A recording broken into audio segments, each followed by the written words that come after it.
This is Cybert signing into Tiberium Wars for the $1,000 Tiberium Cataclysm Championship Finals. This is a best of 13 in the north as the Cyan. This is Shoktrepet. And in the south as the Red Nod, we have BikeRushOwnz. Welcome to Spartacus. If you guys don't know Spartacus, he is a commentator from back in the day. He decided to retire and focus on real life, which makes a lot of sense, but most of you who are watching this probably do remember Spartacus and have probably been clamoring for the return of Spartacus for many, many years. So here he is joining me for a best of 13 between BikeRushOwnz and Shoktrepet. How you feeling, man? Is it good to be back? Feeling good. These builds are confusing me a bit, as it's been a minute since the crane is throwing me off. I don't know if this is meta or not, but I've definitely not seen the crane before on this map. Very interesting. Very heavy eco, but yeah, it feels good to be back. Super duper heavy, and then BikeRushOwnz on the other hand, true to his name, going straight for bikes right out of the gate. We'll see how Shoktrepet is able to deal with this. Now, you guys may be noticing that this is the no poker variant of the map, so those of you who are more familiar with Kane's Wrath, this will look like the 1.02 plus version of the map. Already the bikes coming in for Bike Rush, starting to target down those harvesters. Shoktrepet might be in trouble. Yeah, looking like he's going to get one harvester for sure. The question is just how many bikes is he going to lose. So far, I think he's only lost maybe one bike, if even any. So it's definitely a good trade for Bike Rush right now.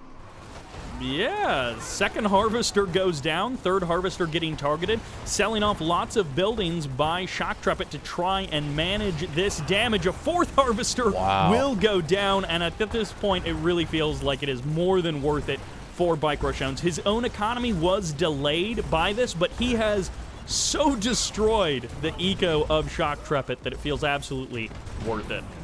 Yeah, so I mean, that's the trade-off, right? If you go for a rush, you have to do that eco damage early on. Otherwise, you know, you've just grabbed map control for no reason. There's no spikes to fight over early on. So yeah, Bike Rush getting the upper hand early on here. Doesn't look like it's slowed down Shoktrepet too much, but I'm sure it's going to have an impact here in a few minutes. Now, big thanks to the folks who are coming to the channel new because of the video that Bricky made about Kane's Wrath. This is not Kane's Wrath. This is the base game, Tiberium Wars, so hopefully that doesn't send you away. I think you'll find this entertaining and action-packed as well, but a big thanks to the folks who have come over to the channel recently from Bricky's video. And if you haven't seen Bricky's video, it's a great deep dive on what makes Kane's Wrath special, and I think a lot of people who are big fans of RTS, but in particular Command & Conquer, will resonate with a lot of the stuff that he said, in that there's just something about Command & Conquer that just works for our brains a little bit better than some other RTSs that are maybe a little bit newer and perhaps a little bit more well-made. Bikes coming in once again at the natural expansion, and even some hallucinated bikes here just to try and absorb a couple of shots. BikeRushOwnz hunting more harvesters. Yep, and he's going to get a harvester there. The question is, what else is he going to take with him? Doesn't look like too much more. It's going to be the transition into Scorpion tanks. That's what you would expect coming out of Shoktrepet here. I mean, especially being behind, he's got to get those tanks out and rolling. Yep, true to his name, BikeRushOwnz keeping the aggression, keeping the rush a part of his... He actually just sold off the Ops Center as well, so he's going multi-MCV also, but he got... I don't know what he got from that Ops Center. Well, he's got a Tier 3. Just a Tier 3, and that's it. Yeah, he literally just placed it and immediately sold off the Ops Center. Yeah, I don't think there's much reason in Tib Wars to keep that Ops Center around. It's not like there's Dozer Blades and all that. So, or rather, Dozer Blades I think is a Tech Center upgrade in Tib Wars. Yeah, I always forget that. It's all pushed onto Tier 3.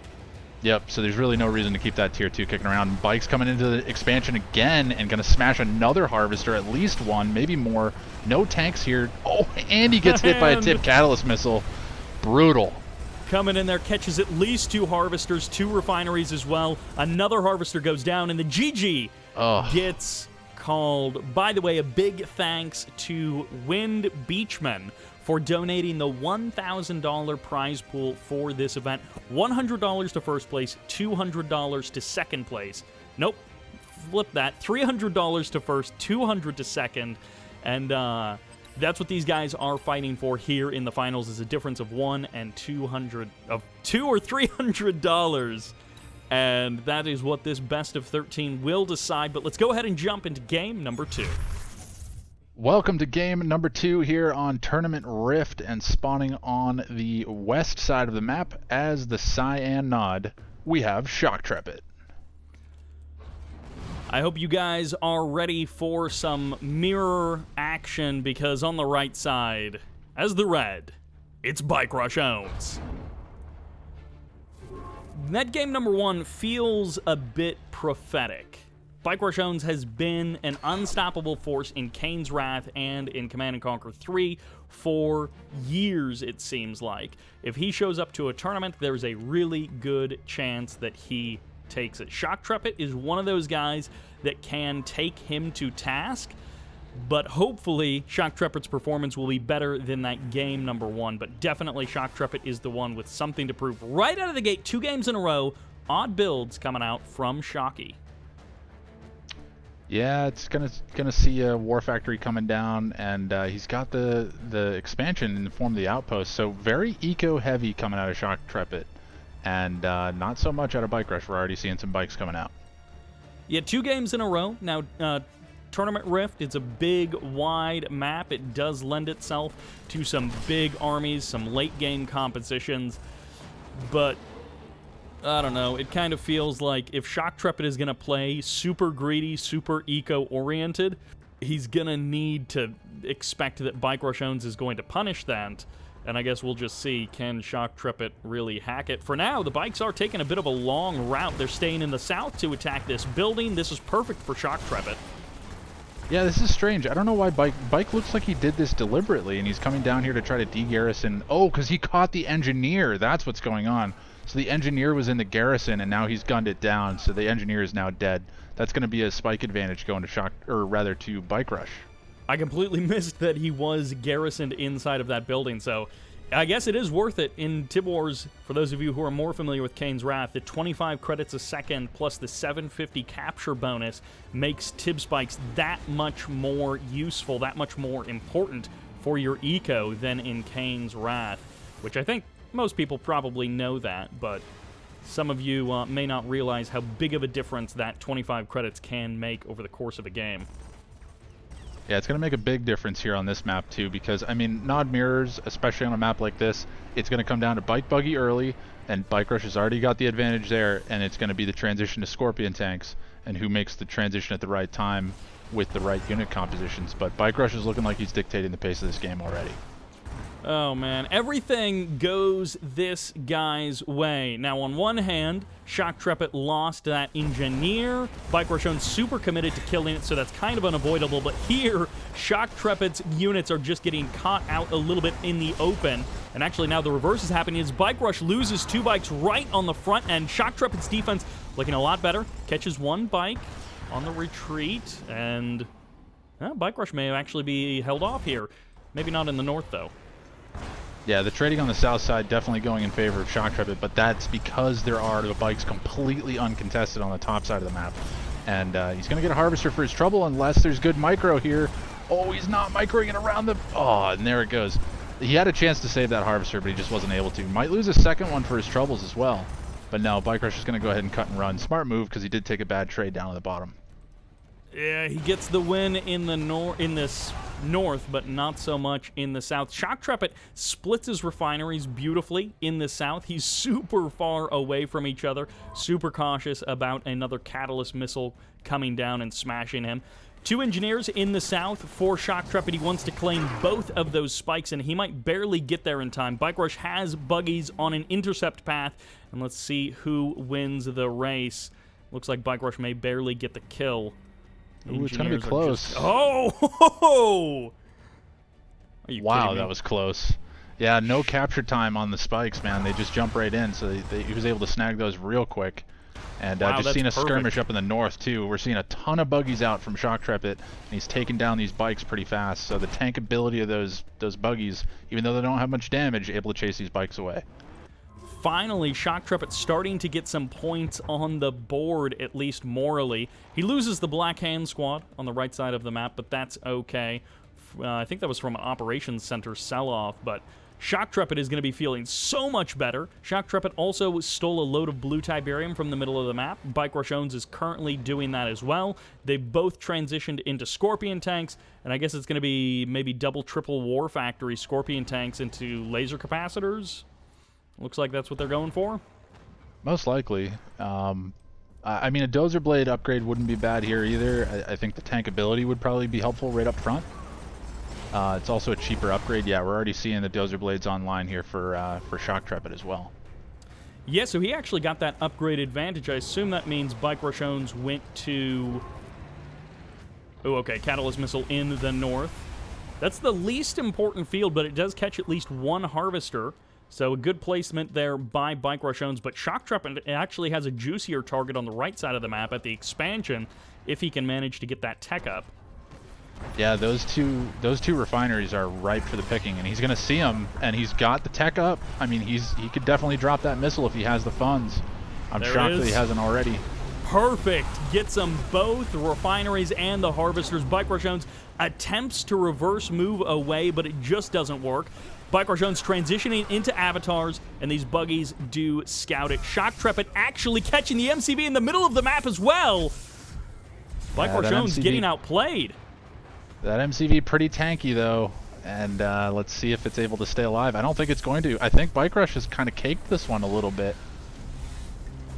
And there it goes. Shoktrepet has sort of found his footing here in game number 2. Game number 1, going for the big eco play, getting overwhelmed and outplayed by BikeRushOwnz. Here, he beats BikeRushOwnz to the tech. He gets the laser capacitors first, he gets the Dozer Blades first, and he crushes the expansion in the middle of the map. Yeah, I'm surprised, honestly, that Shoktrepet didn't choose to continue to push there. I don't know what caused him to want to back off. He should have just kept rolling through. That one avatar was definitely not enough to stop him. I guess it's probably the rocket squads that are being spammed out. GG gets called, and BikeRushOwnz takes the game. That will do it for game number 2. Shoktrepet literally putting a point on the board and showing that he can go toe-to-toe with Bike. So much of a better performance from Shoktrepet, and now I feel much better about his opportunity to knock BikeRush off of his pedestal.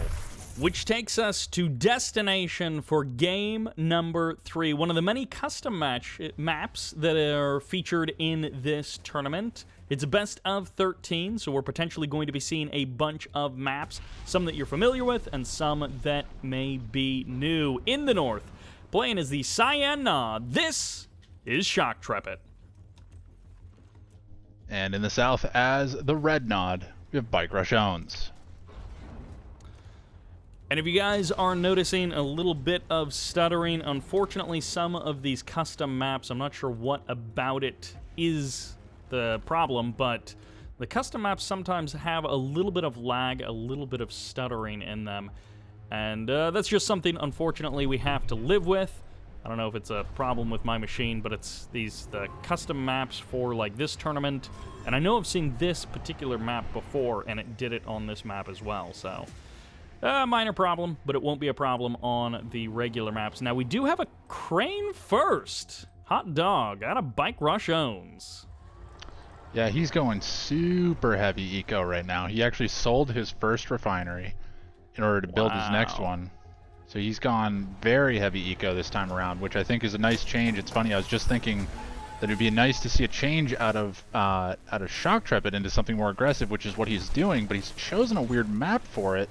He went really heavy eco the last couple games, but this seems like a more eco-heavy map, but he's gone for aggression instead. Okay, so maybe this is a little bit of I know you know mind-reading meta madness, but this is a giant map. I've seen one game on this map before. It took forever. This is a big map, so if you're going to bike rush, this feels like not the map to do it on. I like BikeRush's opening more on this map, given the context. We'll see if it pays off, as he takes a little bit of damage on that first harvester. Yep, and it looks like the bike's still trading out here, and it's going to be Shoktrepet by a hair, I think, but he's going to probably lose that last bike to the buggy. Oh, it's going to be so close! And it goes down. Gets a veteran buggy out of it as well. So, I mean, bike buggy definitely going to be the order of the day on this map. You're just going to see massive amounts of that bike buggy rolling around the map. Transition to Scorpion tanks will be interesting, but it's really going to be a positional battle. These guys are going to have to know where their armies are and where their opponents' armies are. Way more so than on other maps because it's just so freaking big. Man, BikeRushOwnz has so many harvesters on that starting field. Meanwhile, Shoktrepet has opted for a few more on his natural expansion instead of his starting field, but BikeRushOwnz is just going giant eco everywhere. I mean, look at this. He's already completely mined out his entire main base. It's nuts. Like, look at the Tiberium that's left in Shoktrepet's base. It's like 10 seconds into the game, and he's cleared out his main. I guess he's just gonna, like, play whack-a-mole, and he's just gonna move from base to base to base?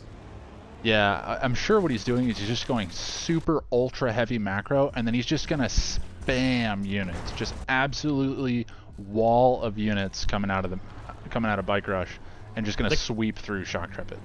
The kind of weird thing is that he's only got 2 war factories. Like, 2 war factories, 1 hand of nod for all of this eco that he's got. Yeah. I was going to say I would love to see aircraft on this map, but, I mean, nod aircraft just so bad.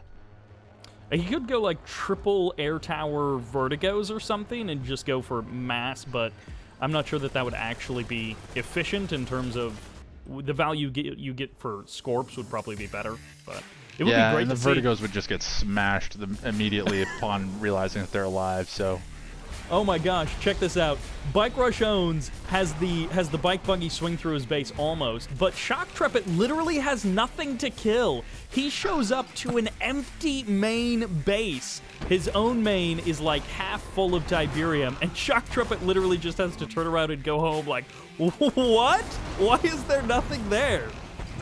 Yeah, this is nuts. I mean, I'm waiting to see like the 5 or 6 War Factory drop here from Bike Rush.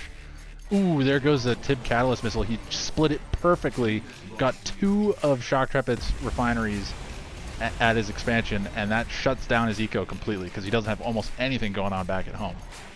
The crazy thing is, BikeRushOwnz only has 2K sitting in the bank. At the same time, he's going to expand up to the north, so he's going to be rolling double MCV. Ooh, Catalyst Missile firing off from Shoktrepet. Gets himself 2 refineries and a whole host of harvesters. I don't know if you saw it, but Bike Rush had 5 harvesters just lined up in the middle of the map that weren't doing anything. I don't even know what he was doing, so I don't think he felt the damage from that too much. I mean, it's definitely not helping him, but I think he's able to weather that storm a bit better than Shoktrepet has.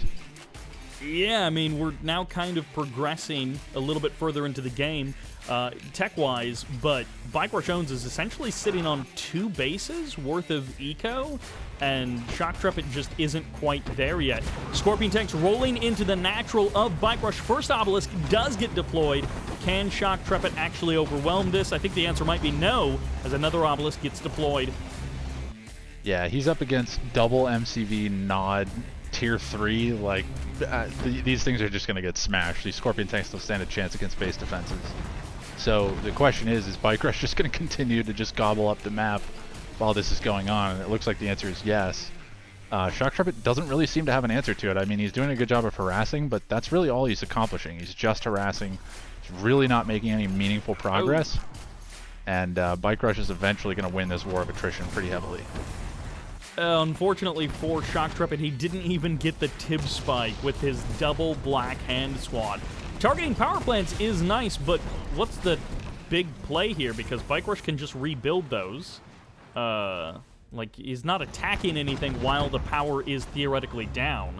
So, I'm not sure what the play is here for Shoktrepet. He swings in at the 3rd base, gets 1 harvester. Again, is Bike Rush really feeling that? Yeah, that's the thing. It's like Shoktrepet's finding these really good avenues of attack, but he's just not able to do any meaningful damage. 1 avatar has pushed back 6 Scorpion tanks in the middle of the map, and you know, he's holding off that aggression from the bike buggy in the north. I don't see what Shoktrepet's alternatives are here. He's going for avatars, but I mean, I just don't know how he's going to possibly stand up to the force that's going to be coming out of Bike Rush here in the form of the eco that he has.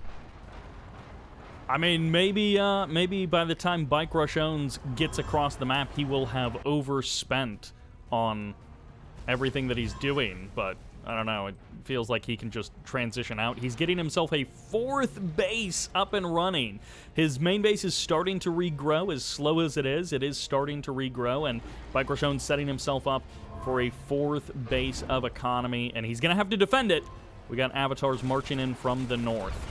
So I like this move from Shoktrepet. He's moving into a base where there's actually some meaningful progress that he can make. But now he's going to be up against double MCV Tier 3 obelisk drops. And this is where it gets difficult when you have non-artillery units.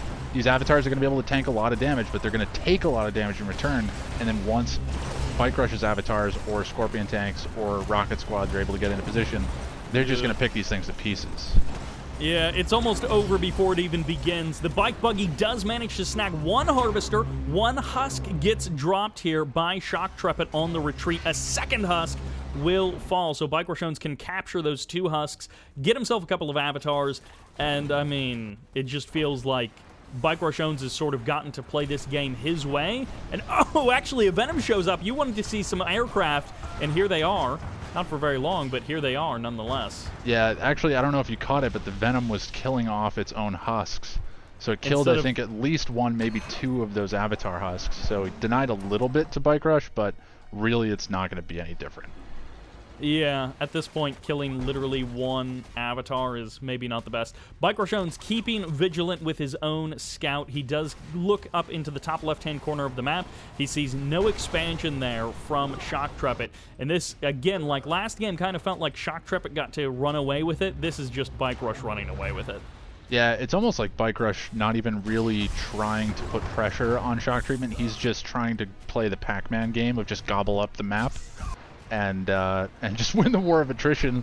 And so far it's working. I mean, Shoktrepet just doesn't have an answer to it, but he's marching his MCV across the map now. But problem is it could get caught in transition. He's putting that refinery down way further out than it needs to be. BikeRushOwnz is actually already there as well. His MCV deployed, and his refinery is actually closer. He's got the obelisk as well. BikeRush's army also pressuring the natural expansion of Shoktrepet. Things are turning up Bike this game. Mine drop could have been a good idea. It just misses the avatars, though. Yep, mine drop doesn't hit a lot here, but again, he's just keeping Shoktrepet kind of hemmed in, and that's really all he needs to do here. Again, it's going to be the war of attrition on this map because, like, they've gobbled up all the green Tiberium. No blue Tiberium on this map to bear that in mind. And so managing these expansions is really where the metal meets the meat. And he's just not able to make any progress. I do like the Venoms. I like the laser capacitor upgrades. He just needs a heck of a lot more of them, and he needs to run them in conjunction with the avatars.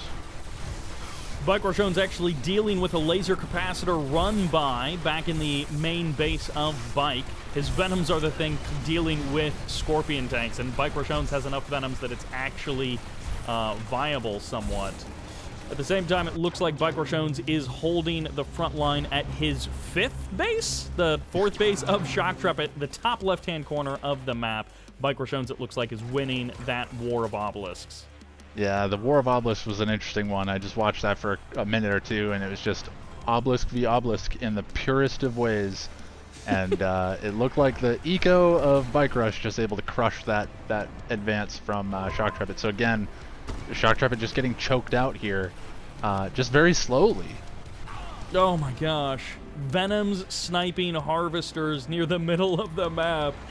So many avatars just hanging out on the ground, completely useless in this moment. BikeRushOwnz slowly choking out Shoktrepet, and maybe Shoktrepet makes a heroic defense? Looks like Shoktrepet may actually be able to grab an MCV. No, he goes for the Harvester instead. He's going to be able to melt this obelisk, and the Avatar is now in range of that MCV. The Venoms are here as well, and this might be Shoktrepet's best chance to win this game. Yeah, he's not taking the opportunity to fire at that MCV. I don't know why he didn't just nuke the MCV right there. That was so critical. These avatars all bunched up, ready to go, and now he's up against the huge wall of avatars and obelisks coming in from Bike Rush. This might actually be a numbers advantage on the ground for Shoktrepet. Maybe not in the sky with the Venoms, but I think he might have the Avatar numbers. Shoktrepet just needs to burn through the last, but the EMP gets him.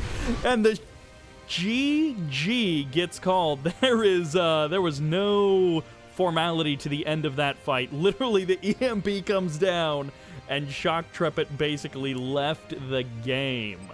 Yeah, and I mean, we haven't been really looking at the resources graphs or anything like that, but take a look at the resources graph on this one, and it's just Bike Rush all the way through the game. Like, you can just see he's just way up and over the top of Shoktrepet. I mean, good on Shoktrepet for even trying to stay close, and even almost closing the gaps in one of those locations where you got Bike Rush to kind of flatline a little bit. Look at the resource difference, like, per minute.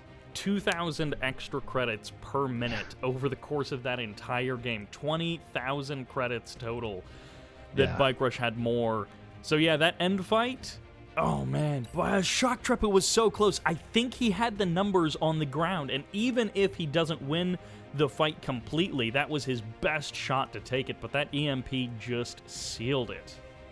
Yep, and I mean, again, even looking at the stats again, the KD ratio between Shoktrepet and Bike Rush, Shoktrepet actually having the edge there. He actually managed to kill more of Bike Rush's units, but that was because Bike Rush's strategy wasn't a one of, I need to, to keep every single unit safe and out of harm's way.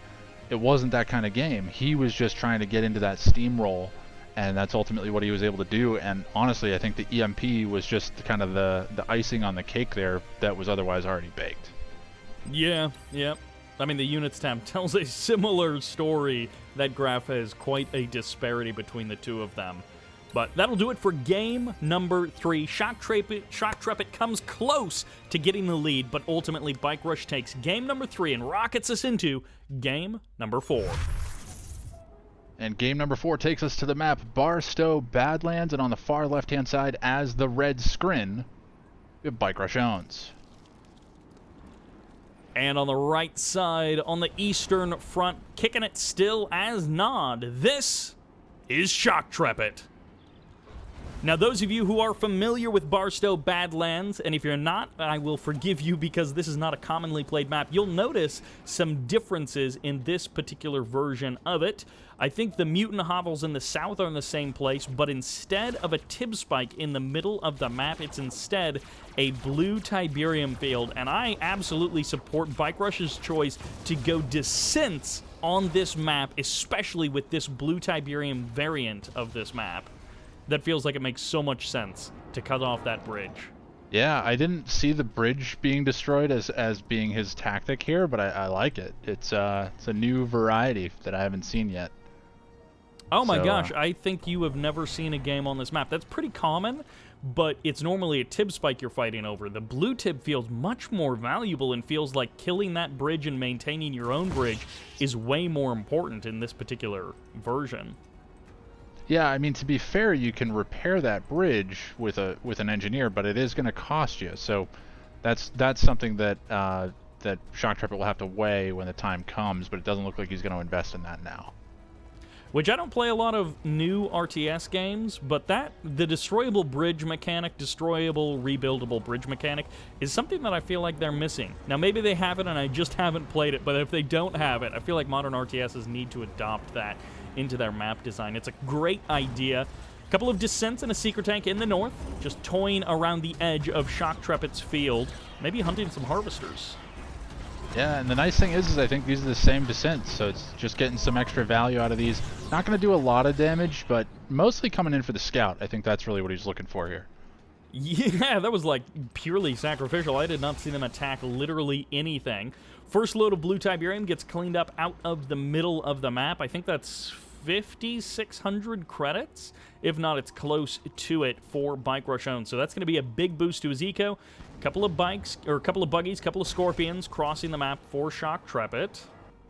I think Shoktrepet really missed an opportunity here. He knows that Bike Rush went with a bunch of disintegrators to open up. I don't know why he didn't then turn around and bring out some shadow teams. Ooh, that could have been a spicy follow-up. We're going to target down a couple of these harvesters. It looks like one of the harvesters kind of bugged on the outside of that refinery, making it slightly more vulnerable. I love this by Shoktrepet, though. Attack and expand at the same time. The expansion down in the south, getting up and rolling, even defending against some descents of BikeRushOwnz. Meanwhile, BikeRushOwnz goes for the classic expand under the bridge. You're just kind of base creeping from your original MCV position. Yeah, that's the more common expansion that I've seen, and you're kind of hiding that the refineries and extractors underneath the bridge, because that's where there's no Tiberium and you actually have build radius. But I'm surprised by the MCV positioning here from Shoktrepet. This is not super common, but it seems deliberate, like he's purposely putting on the bottom side of the map here. Problem is, it's going to be very difficult for him to expand to the north. Yeah, I assume he's going multi-MCV, and that's why he placed that MCV so far forward. Ooh, you got a flame tank on the north side of the map, but it looks like it's been spotted. Ooh. It Flame will tank get caught. Getting caught. Dev tanks and seeker tanks make short work of that. BikeRushOwnz now with double photon cannon in the middle of the map. And Shoktrepet almost feels like he's ran out of steam. He does have his tier 3 coming up. There's the first obelisk getting deployed, and this obelisk will shred these little scrin units. Yeah, they'll be one-shot kills for the most part. We'll even one-shot the buzzer squads as well. And so, interesting choice. We see the tier 3 out of Bike Rush as well. The tier 3 from Scrin on a map like this is going to be absolutely disgusting, so he has to be real careful to not let this get out of control. He being Shoktrepet, he needs to get over there and do some damage to Bike Rush in order to keep this tier 3 Scrin steamroll from getting underway. All right, first storm column does get deployed. A couple of Scorpion tanks have managed to sneak their way along to the north side of the map for Shoktrepet. I don't think he has laser capacitors just yet, but ooh, this is getting messy already. Devastator warships coming on out for BikeRushOwnz. The first tripod emerging from the base for Bike Rush as well. Yep, seeing a couple of obelisks down. We're also seeing some stealth tanks out here from Shoktrepet, and going to try to take down that Devastator warship. He's also going to get the storm column here with the avatars. So good unit composition here from Shoktrepet, and just has to keep pressing forward right now. He has to continue to press that advantage. That was actually like the perfect snipe there of both of those things from Shoktrepet. At the same time, the one tripod that comes out from BikeRushOwnz is actually being kept busy chasing those Scorpion tanks off to the left edge of the map. And now the foothold that BikeRushOwnz had on the low ground has almost completely been wiped out. He's still got his MCV there. He's still got presence. But it feels like Shoktrepet is once again getting angry with the performance in the last game and putting his name, staking his claim here in game number 4. Yeah, and I've got to kind of bite my tongue here. I think the positioning of the construction yard in this situation for Shoktrepet really was perfect, because it's allowed him to expand the way that he has, and he just has so much holdings down on the bottom of the map. And Bike Rush is playing some catch up here on the top side of the map. He's way behind though. Sneaky stealth tank into the base of BikeRushOwnz. Unfortunately for Shoktrepet, this is Tib Wars, not Kane's Wrath, so he doesn't have Tib Core missiles. He does snipe the power plant, even though he doesn't have that upgrade. And BikeRushOwnz just, being caught a little bit awkwardly here. It's not a big win for Shoktrepet, but I think you're right. That position with the MCV in the middle of the map is paying bigger dividends than either one of us thought. Yeah, and the name of the game is going to be Stealth Tank Veterancy. If he's got one veteran level on that stealth tank in the south, and if he can really rank that up in the meantime, just harassing Bike Rush, that's going to become a disgusting element as we get into the later portion of the game that can really shut down this tier 3 Scrin.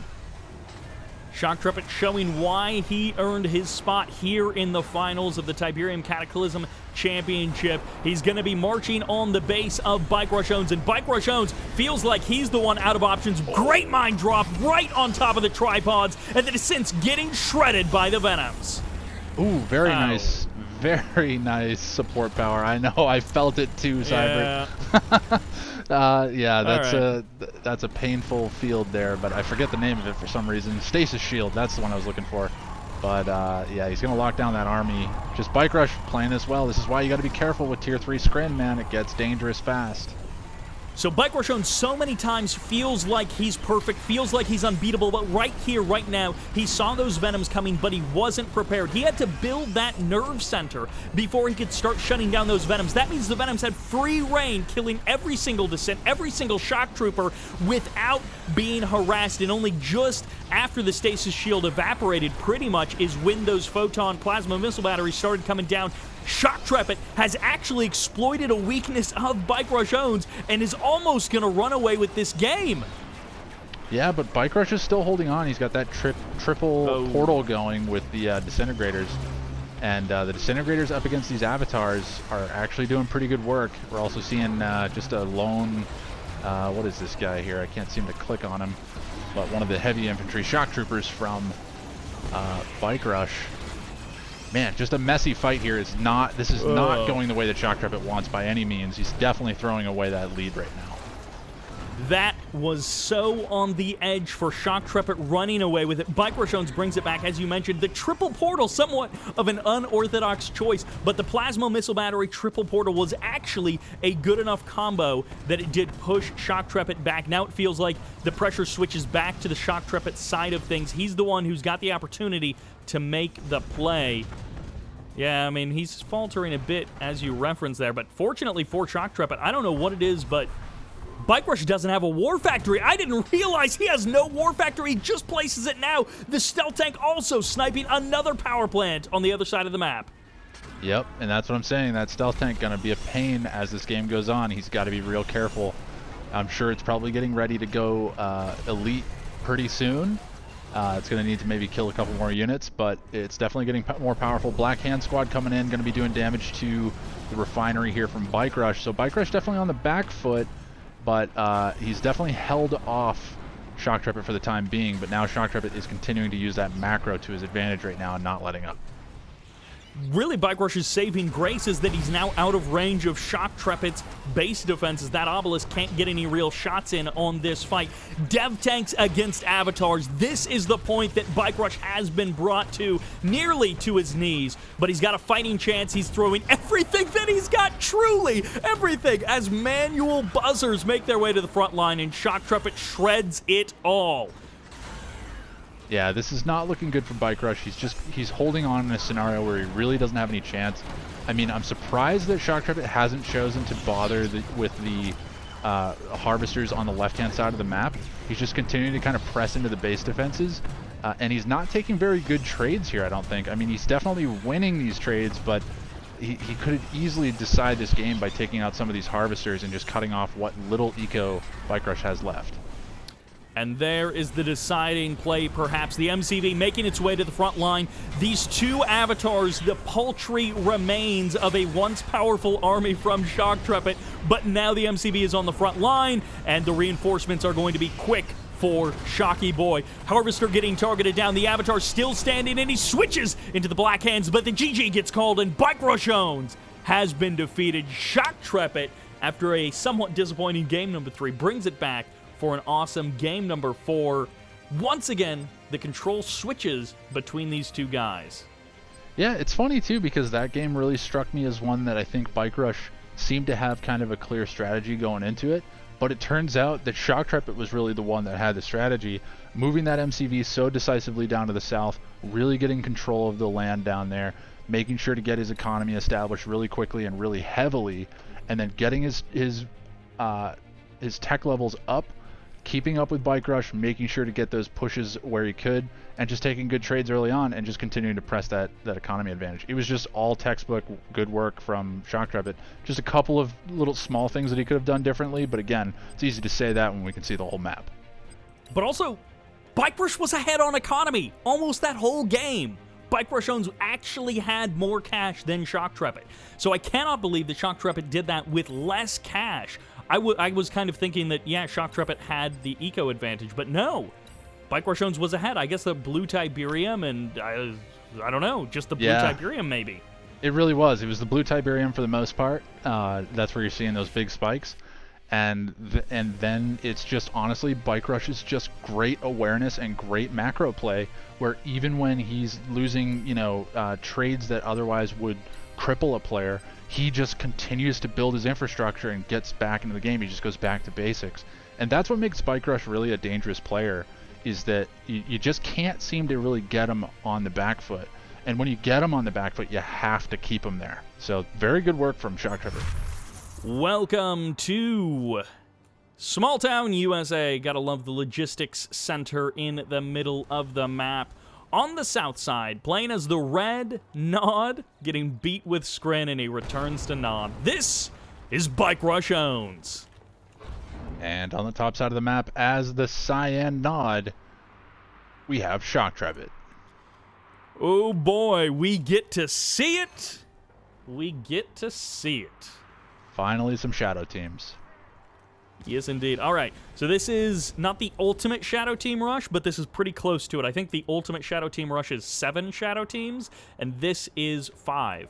So you get 2 from the Shadow Team Surprise, or whatever that support power is called, and then you get 3 additional ones, 2 from building and 1 from selling off the Secret Shrine, if I remember. I think you're right. That super delays your economy, and BikeRushOwnz has seen it now. Bikes versus shadow teams. If they're in the air, the bikes hit 100% of the time. If they're on the ground, the shadow teams can dodge the bike hits. So in this particular case, BikeRushOwnz has a pretty good shot at killing some of these shadow teams before they escape, and no, barely! It survives, okay. All right, so that kind of went nowhere. Yeah, that's a lot of shadow teams out here from Shoktrepet that have done 0 damage. Absolutely none. And those bikes are still going to be useful for BikeRush. He's going to move in for a BikeRush on the Harvesters at the main base. And this is going to be a problem.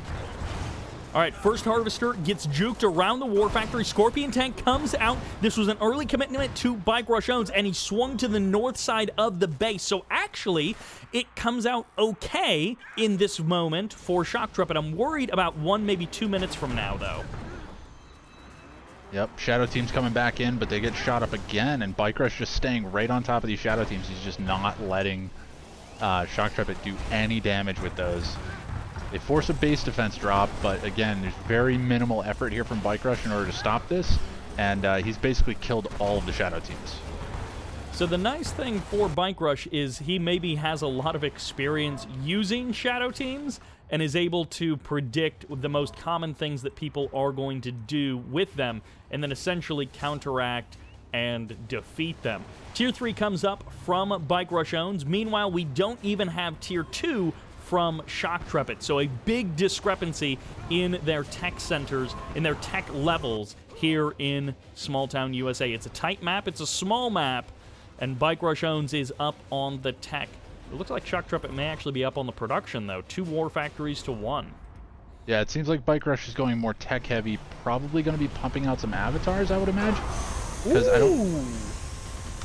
Perfect sell-off there, and the fuel air bomb!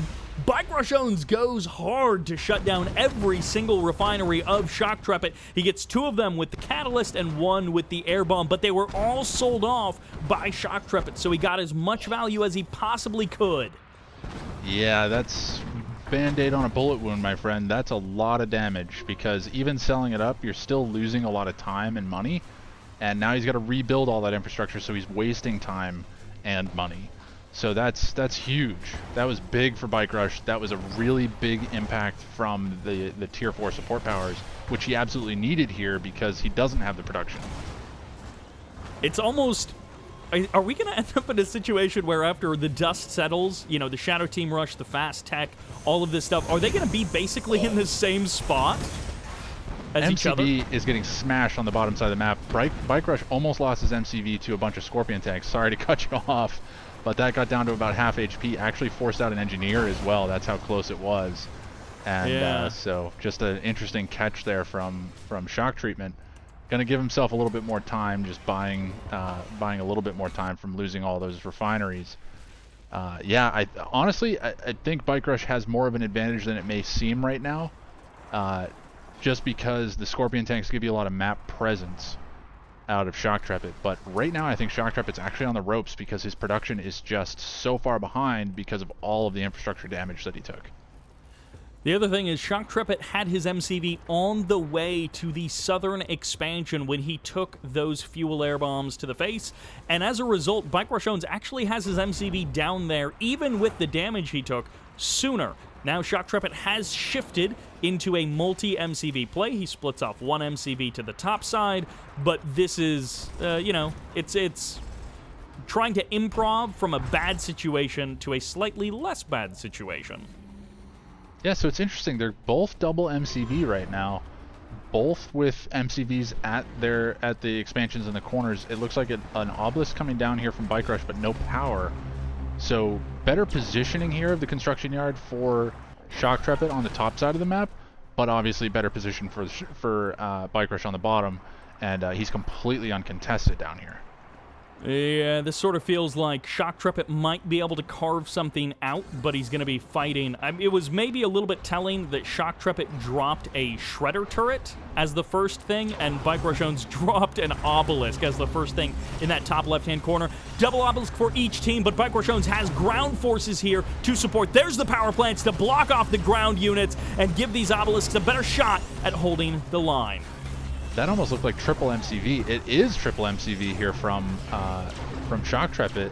Is it triple MCV from BikeRush as well? Is that what we're seeing? No, it's not. It's just double MCV. So slight defensive advantage here from Shoktrepet, but he's just getting pressured by by BikeRush, hitting him so hard with these obelisks. Scorpion tanks into the main base of BikeRushOwnz. It sort of feels too little too late. BikeRushOwnz forced to drop double obelisk in his main to deal with that. That diverts a little bit of resources away from this top left-hand corner where Shoktrepet is doing everything he can to hold on to that corner of the map. Yeah, I think the double obelisk drop from BikeRush may have been a bit of a panic move. I think he only needed one well-placed obelisk in that situation. Probably not two, but he might be just trying to thin the numbers of these Scorpion tanks just to make them less of an annoyance on the backside of this fight. Yeah, it almost feels like Shoktrepet has gotten as good of a situation out of this as he possibly could. I think he's out of cash. I think Shoktrepet is basically spending the last bits of money that he has, and I don't know what he's going to do after this, but it feels like he's done as good as he could have given the situation. Yeah, that's exactly the reality here, is that Shoktrepet has to get up some refining on this expansion field or he is dead, because BikeRush is mining away down on that bottom side with 5 harvesters and 3 refineries. He is just going to be absolutely gushing cash here and going to be gushing damage shortly. Is this all double Tib Spike production? I guess he's got some long-distance mining, but Shoktrepet actually has taken the top left-hand corner of the map. This is a real game. This is a contested match here on Small Town USA. It kind of feels like BikeRush has the advantage because he had the eco, the natural up, so much longer than Shoktrepet, but it feels like Shoktrepet has a real shot to take this game and for the first time in this series, lead us in score. Well, let's not get ahead of ourselves here, because BikeRush kind of gave that fight up in the top left. He may have looked like he got beat, but it was really that he was really building heavy infrastructure down in the bottom right corner. You can see he's up to 4 refineries now. He's got a ton of harvesters out. He's got another war factory down here. So his production is going to be out of control down here pretty soon. He's got tier 4 back up again, so he's going to be looking to hit those refineries. This is going to be a real problem for Shoktrepet. Did he just... I think he just fuel air-bombed the barracks on the right side, which is kind of funny. Waiting for the catalyst missile to come down. Oh! 5 harvesters going down and a refinery, and that, unfortunately, that might seal it. BikeRushOwnz just sniped 5 harvesters at once. And, well, the best part is he can't see those harvesters either. They're all stealth. So it was just pure luck that they were near the one refinery instead of the other one. Yeah.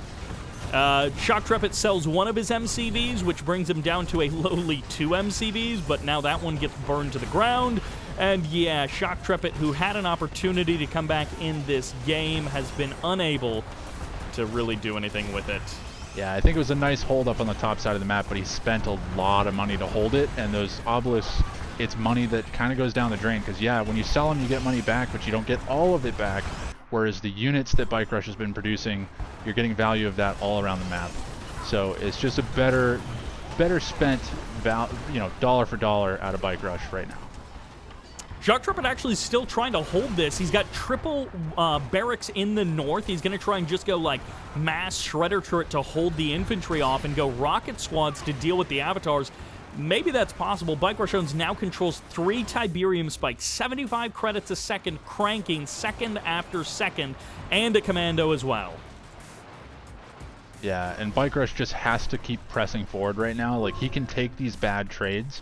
He just has to smash these bases so that way Shoktrepet is forced back into that one corner. He has a ton of eco up here that he can benefit from, and he's got his infrastructure back up and running. He's got two refineries, 3 harvesters, but that's it. GG gets called. I'm going to go ahead and call that one for BikeRushOwnz. You know, obviously we didn't see a like a defeated screen or anything, but I think it's pretty clear BikeRushOwnz was going to be taking that one. And, well, look at that resource graph for a wonder of how that game went. Pretty clear advantage. And throughout the whole game, it was just very constant. You can see there was just no faltering there from BikeRush. There was a couple of small hiccups, but honestly, drops in the bucket overall. He stabilized. 37,000 credits over 11 minutes for BikeRushOwnz in an advantage. And that does it for game number 5. And that'll send us to game number 6. And game 6 brings us to Tournament Tower in the top left position. As the red nod, we have BikeRushOwnz. Once again claiming a victory there to get the point advantage. But in the bottom right-hand corner, let's see if he can keep up the trend. This is Shoktrepet. Shoktrepet loses a game, then he wins a game. He loses a game, then he wins a game. He lost a game, so this is his chance to win a game. Tournament Tower, super tight, super close quarters map. Presumably Shoktrepet's choice as well, so I'm curious to see if he's doing better on the maps that he's choosing, and maybe that's where he's finding the wins. I can't remember how this tournament's set up, to be fair, but I do know that Shoktrepet has a ton of experience on this map. But again, BikeRush, obviously no noob. He has played on this map plenty, so gonna have some experience here. So I think it's loser pick, which means BikeRushOwnz, you know, he won the first map. So they've both basically won their map choices. But yeah, they're both super familiar with all of these maps. Shoktrepet goes Harvester first out of his War Factory, and actually 2 Harvesters. And BikeRushOwnz instead goes triple bikes with a buggy out of his War Factory. So back again to his namesake, BikeRushOwnz rushing with bikes. Yeah, I like BikeRush's openers on pretty much every map so far. Like, I think he's just chosen better opening strategies, and it's paying dividends every single time. So I'm just surprised that Shoktrepet hasn't changed strategy here and tried to match pace. Well, first Harvester goes down, and second Harvester going to get targeted. Going for the Scorpion Tank feels like it's a good move, but ultimately the Scorpion Tank has been a little bit too slow in some of these games. At the same time, Refinery comes up on the high ground for both players. It's a bit faster for BikeRush, and it's actually his second Refinery coming up to the high ground, whereas it's the first Refinery for Shoktrepet. Yeah, we're seeing a pretty distinct advantage here out of BikeRush, but granted, I think he only got his second Refinery down on his main field here just now, so I think they're both sitting on 4 refineries, if I'm doing my math right. You're not. Nope, 3 refineries here for Shoktrepet, but it looks like tier 2 for Shoktrepet instead. Yeah, the slight variation there. A little bit later for BikeRushOwnz, and I mean, it's BikeRushOwnz, so if he has the eco advantage, it's going to be difficult for Shoktrepet to break that, but he did it on Barstow Badlands. He's already done it in this tournament, in this series. Let's see if he can do it again here on Tournament Tower. Yeah, this is looking like another map where BikeRush is going to dictate the pace here because he's coming back in with these bikes on the top side. Going to be harassing the main base here of Shoktrepet. There's nothing here to defend except for that 1 or 2 Scorpion tanks. They will be enough to push these bikes away, but they're going to do a lot of damage pulling that Harvester off the line. And even just getting it off the line is enough to warrant even losing bikes here. Oh man, and he gets the Scorpion tank as well. Maybe a second Scorpion tank also. Oh my gosh, he is. He's going to get close. BikeRushOwnz does also see the timing of the Tier 3, so pretty much everything turning up BikeRush. The Flame Tank on the high ground from Shoktrepet gets spotted immediately and almost destroyed by BikeRushOwnz. BikeRushOwnz almost cannot, Shoktrepet rather, cannot catch a break from BikeRushOwnz. Yeah, this just shows you how much these guys have played each other. I mean, BikeRush and Shoktrepet have definitely played a ton of games against each other, and it just seems like Shoktrepet is being read like a book by BikeRush right now. He just knows exactly what's coming, and he's playing against that rather than just playing his own game and hoping for the best. The one kind of advantage that Shoktrepet has been able to pull is killing that Tib Spike in the north. That might end up being a bigger deal than we realize. That Flame Tank took damage, but it didn't die. And now I think it's going to clear the middle of the map. Yeah, clears out the building in the middle of the map. And, well, I assume since we have Tier 3, Tier 4 support powers are going to be on their way soon.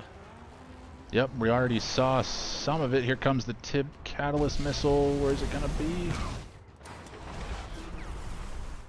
Ooh, the Vapor Bomb takes down the Tier 3 on the Shoktrepet side of things. And the Catalyst Missile, it looks like, caught at least some of BikeRush's stuff, and I think it also caught something in the main base from Shoktrepet. So they both kind of traded, but it feels like BikeRush may have actually taken the worst trade there with those Tier 4 support powers. Well, I don't know, because BikeRush still has his Tier 3, whereas Shoktrepet lost his Tier 3 to that Vapor Bomb. So I think that's the distinct difference right now, is that Shoktrepet's back down to Tier 2. He just rebuilt that operations center, but he seems to have an eco advantage, especially with that spike. We need to see some kind of an answer out to the spike advantage from BikeRush, otherwise he is going to lose this war of attrition pretty handily. Ooh, BikeRushOwnz does have a Black Hand squad in the south, but it's being scouted and chased by a similar Black Hand squad from Shoktrepet. The numbers advantage on avatars was actually in Shoktrepet's favor, so even though he lost that Tier 3 and that shut down his production, it didn't actually affect his advantage for the first in the first minute or so. Once again, another scout comes in here for BikeRushOwnz, and the Tier 3 comes back up for Shoktrepet. BikeRushOwnz also wins the Black Hand fight for the Tib Spike. Yeah, and that's going to be big. If he can get the Tib Spike here as well, that might actually stabilize things here quite a bit, because I think he's cut back the eco advantage of Shoktrepet by forcing him to rebuild that Tier 3, forcing him to waste a lot of time and money on that. And now if he can take down that Tib Spike, that's going to be huge. Kind of curious, clearing out Black Hand units from a building with Scorpion tanks. Not exactly the ideal unit choice, but, well, it's going to be the thing that Shoktrepet tries. This is weird that these two guys have almost come to a stalemate. It's like the smallest map in the pool, it's the tightest distance from natural to natural by far, and yet this is the one that sort of slows down the most. This is the one where those early trades really show in the end of the game here, because it just slows down so much. Just like you said, if you take a small trade here, and lose a Tib Spike, that's a huge amount of economy advantage to your opponent over a short period of time. But the Tib fields here are getting scooped up so fast that every unit that goes down is critical. Shoktrepet gets laser capacitors, but BikeRushOwnz gets the Tib Spike in the south, and Shoktrepet is going to burn it down now almost immediately. He's got a Black Hand squad in that structure, and he burns it down, but no, he barely doesn't get it. The avatars force him out and go for the crush. Shoktrepet getting shut down, but in the middle of the map, he's hoping to make some advantage here with his avatars. Yep, and we need to see BikeRush hold on to that Tib Spike. He's repairing it, that's good. But he needs to continue to hold it. He needs to hold against these infantry that are going to be inevitably pushing forward, and eventually a saboteur coming forward to try to take it away. All right, Rocket Squad's onto the front line. Tib Infusion is here. Confessor Cabal's upgrade as well. And BikeRushOwnz, he does not have the strong frontline army. What is his real plan here? Scorpion Tank sneaking around the back for Shoktrepet, trying to snipe those power plants, trying to shut down the production of BikeRushOwnz. Yeah, it's going to cut that disruption tower as well, which is huge for BikeRush right now. He's able to stealth himself on the front lines, but it's offline because of the power being down, and that's going to be a real problem here for BikeRush. Actually, no, it looks like it's still online somehow. Maybe it's just heavily damaged. Oh, mind drop Big on mind top drop. of the avatars! And those avatars taking 50% health damage as BikeRushOwnz doesn't have the numbers. Shoktrepet finds a way, finds a will to crush forward. It's rocket squads for days, it's avatars for days, and Shoktrepet will not be stopped. He will not go quietly, even snipes the tier 3 on the backside. He is in full control of this game, and Shoktrepet once again gets the GG, and BikeRushOwnz drops game number 6. This is so interesting. Shoktrepet clearly has these maps where he's thought through the strategy that he wants to play, or he's played so specifically that he just knows exactly what he wants to do.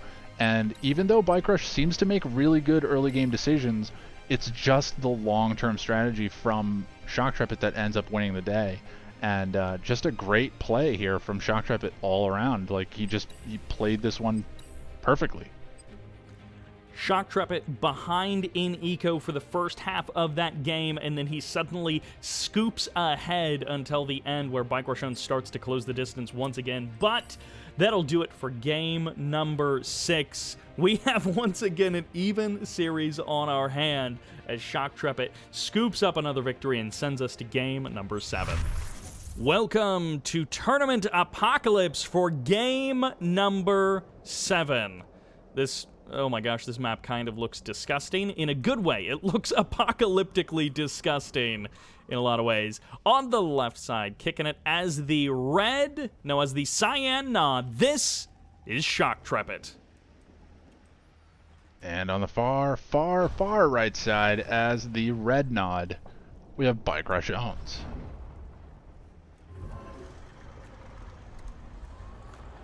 And now, BikeRush lost the last game, so it strikes me as though he is purposely picking some of these new maps as opposed to some of the standard maps, because Shoktrepet is an old school Tiberium Wars player, so those standard maps are going to be his bread and butter.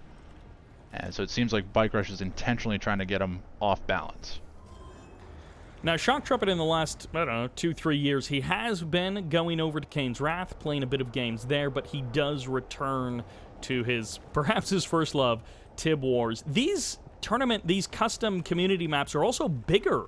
So it feels like BikeRushOwnz, he's choosing these kind of quote-unquote oddball maps, but they're also the maps that are bigger, they have more expansions, and BikeRushOwnz is just sort of winning outright on them. But Shoktrepet, it feels like he's really strong. You know, we saw in Barstow Badlands. It was a slight variant of Barstow Badlands, but Shoktrepet really strong. On even Tournament Dust Bowl, Shoktrepet doing, better perhaps on that map, but BikeRushOwnz dominating these custom maps. Yeah, and it seems like it's just because BikeRush just kind of has Shoktrepet's number in terms of how he's playing it. Again, we've seen a little bit of bike buggy, or rather just mostly bikes from BikeRush doing some damage to these harvesters early on. Again, it's been kind of the name of the game here for BikeRush. He's like to dictate this pace early on. Not going to get a harvester here, but he's doing a lot of damage in terms of pulling it off the line. He's going to force that harvester to stay there and get repaired. So pretty good waste of time there for Shoktrepet, but not a lot of meaningful damage. And BikeRushOwnz does that aggression, and then it feels like BikeRushOwnz isn't even really that far behind in the eco. In fact, he's actually up 1 refinery. So he put the pressure on Shoktrepet. He took a harvester off the line for a couple of seconds there, did some damage, but he's ahead on eco. It's like having your cake and eating it too. Yeah, and that's the beauty of what BikeRush is doing, is he's not going super aggressive. He's only going a couple of bikes and a buggy, just enough to do some harassment, enough to be a problem where it has to be responded to, and but he's being really careful not to lose stuff for no reason. So he noticed that he wasn't going to get that harvester, so he pulled back. So that was a good choice there from BikeRush. Again, trying to win that war of attrition more so than win every individual battle.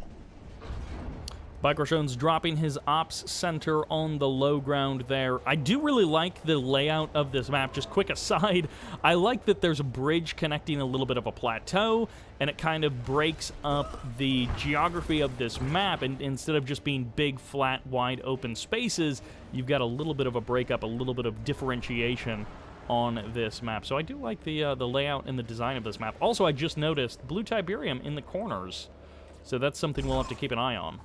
Yeah, what I've been interested in is the EMP control center down in the far south. I'd really like to see somebody sneak down there and grab that, because I think, honestly, nobody would go down and check it to see if anybody actually has it. So it's one of those support powers that could come out of your back pocket in the middle of a big fight and really just win it decisively. Shoktrepet does manage to swing by the south there. Actually, Shoktrepet maybe even thinking along the same lines as you. He's got a militant squad in that southern building. He sees BikeRush's bikes, and Shoktrepet going to swing into BikeRush's natural expansion. Bike already has the Scorpions there, and there's the Operations Center sell-off. So, yep, there's the Tier 3 up and running for BikeRushOwnz, as a little bit of blue Tiberium gets scooped up by Shoktrepet on the other side of the map. Now, this is an interesting map. This is a map where I could theoretically see some vertigos because of the terrain that you were talking about and just how big it is. Oh, Catalyst Missile from BikeRushOwnz catches a refinery and at least 2 harvesters, maybe 3 harvesters there at the natural of Shoktrepet. And BikeRushOwnz actually has a cluster of 2 refineries in his own natural, so, you know, tit for tat, if you hit me, I'm going to hit you. Yeah, anybody seeing the reason why we nerfed Tib Catalyst missiles going into Kane's Wrath? I mean, these things are just brutal in this game. Absolute friggin' devastation from one click. Yep. Couple of grand and you do just insane amounts of damage. These 2 guys both setting up in the south. Okay, there's the return. No, that's not. But BikeRush in the bottom right-hand corner, losing a couple of bikes to the buggies of Shoktrepet. And Shoktrepet still hasn't hit back with his own catalyst, so I'm kind of I'm waiting for that other shoe to drop. Yep, and we're seeing a lot of Scorpion tanks in the middle of the map here from Shoktrepet, but not moving out. He's just kind of holding position. I don't know if he's looking to catch some stuff moving through the middle, but BikeRush really getting a big eco advantage. Oh, here comes the Catalyst Missile, and there goes the eco advantage. Gets 2 refineries, I think 3 harvesters there. Now, fortunately, BikeRushOwnz has just deployed 2 additional refineries and Scorpion tanks into the natural of BikeRush. This is what I mean about BikeRush, is just minding the Scorpion tanks here. The macro play from BikeRush, he just freaking expands so fast and so heavily.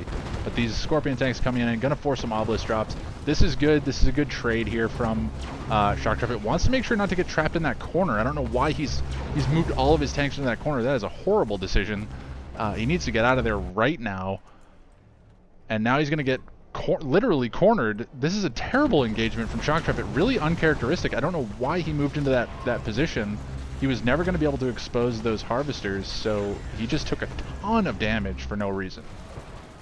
So you said that, and I assumed that meant that Shoktrepet was trying to draw BikeRush out of position into the most inconvenient spot, but he wasn't.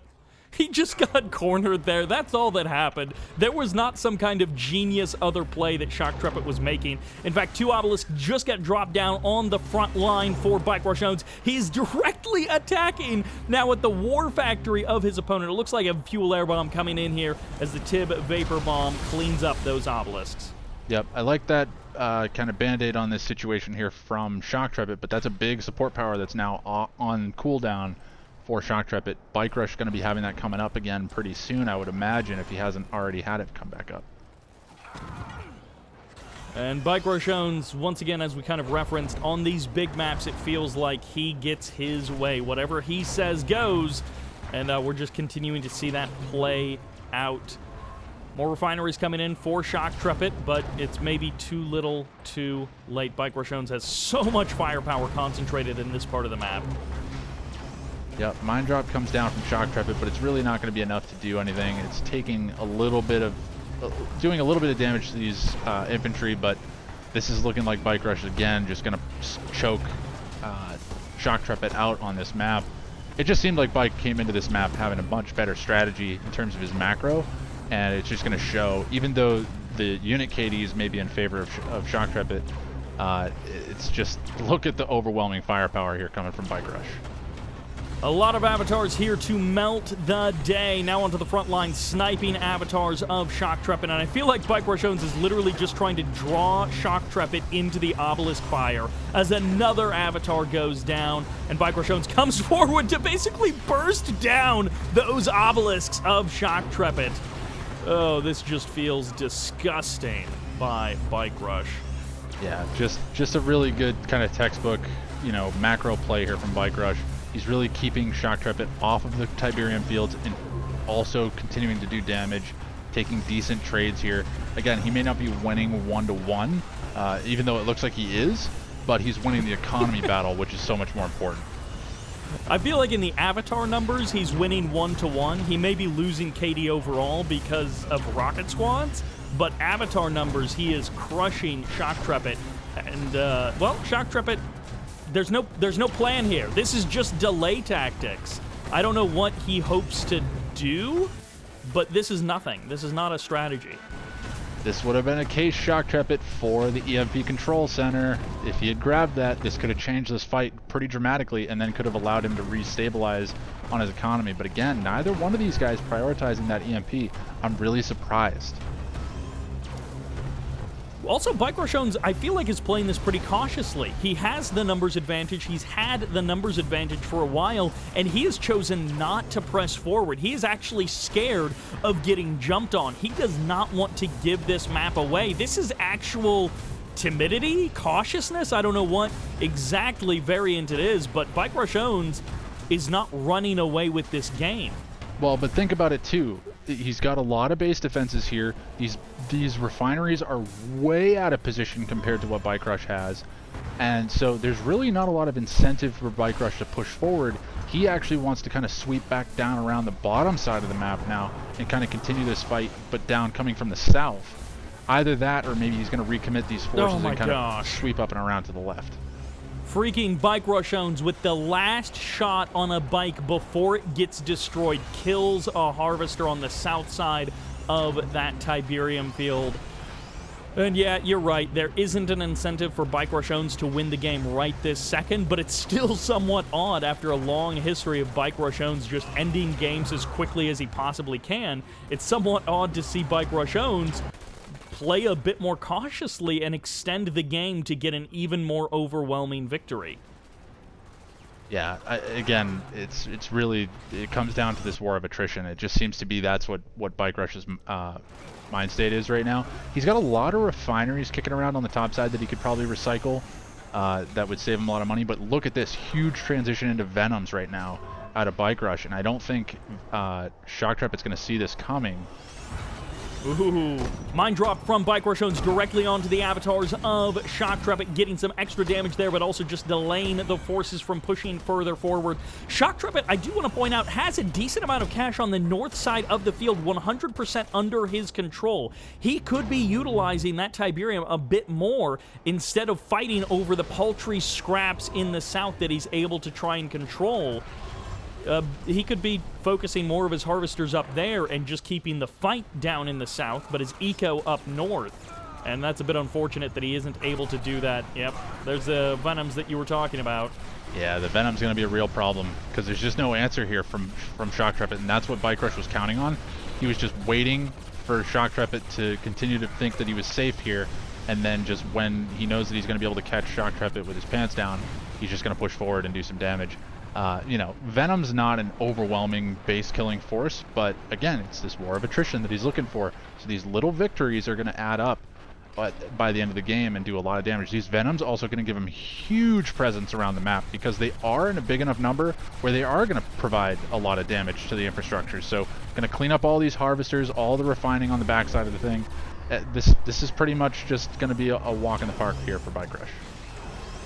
And unfortunately for Shoktrepet, it looks like the clock is running out. Shoktrepet pushes forward for one last assault, but he is attacking into far superior numbers. The GG gets called, and Shoktrepet, I think there was actually a path to victory, but I think you're right. The path to defeat laid in the fact that Shoktrepet didn't have the vision to know what Bike Rush was doing. He didn't realize how far ahead Bike Rush really was, and that fighting in the south there was basically pointless.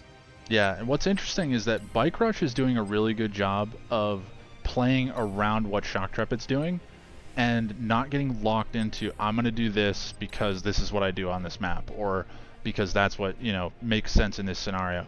he's really paying attention to what Shoktrepet's doing and saying, okay, you know, here's where I can extract a bit of value, and just continuing to just grab those little victories here and there. Again, if you look at the unit KD ratios, you can see Shoktrepet actually winning by a slight margin. But when you consider, you know, again, that's always skewed because of the fact that, you know, we're talking infantry as well. But I think it does tell the tale that it's like BikeRush was okay with just kind of throwing walls of forces at an immovable object, even though that immovable object was immovable because it was trapped. There was nowhere for it to go, and that was all through BikeRush's design. And game number 8 brings us to the map Pipeline Problems, and spawning in the north as the red nod, we have BikeRushOwnz. I did not realize just how many mirror matchups there were going to be when I agreed to this best of 13. In the south, as the Cyan, this is Shoktrepet.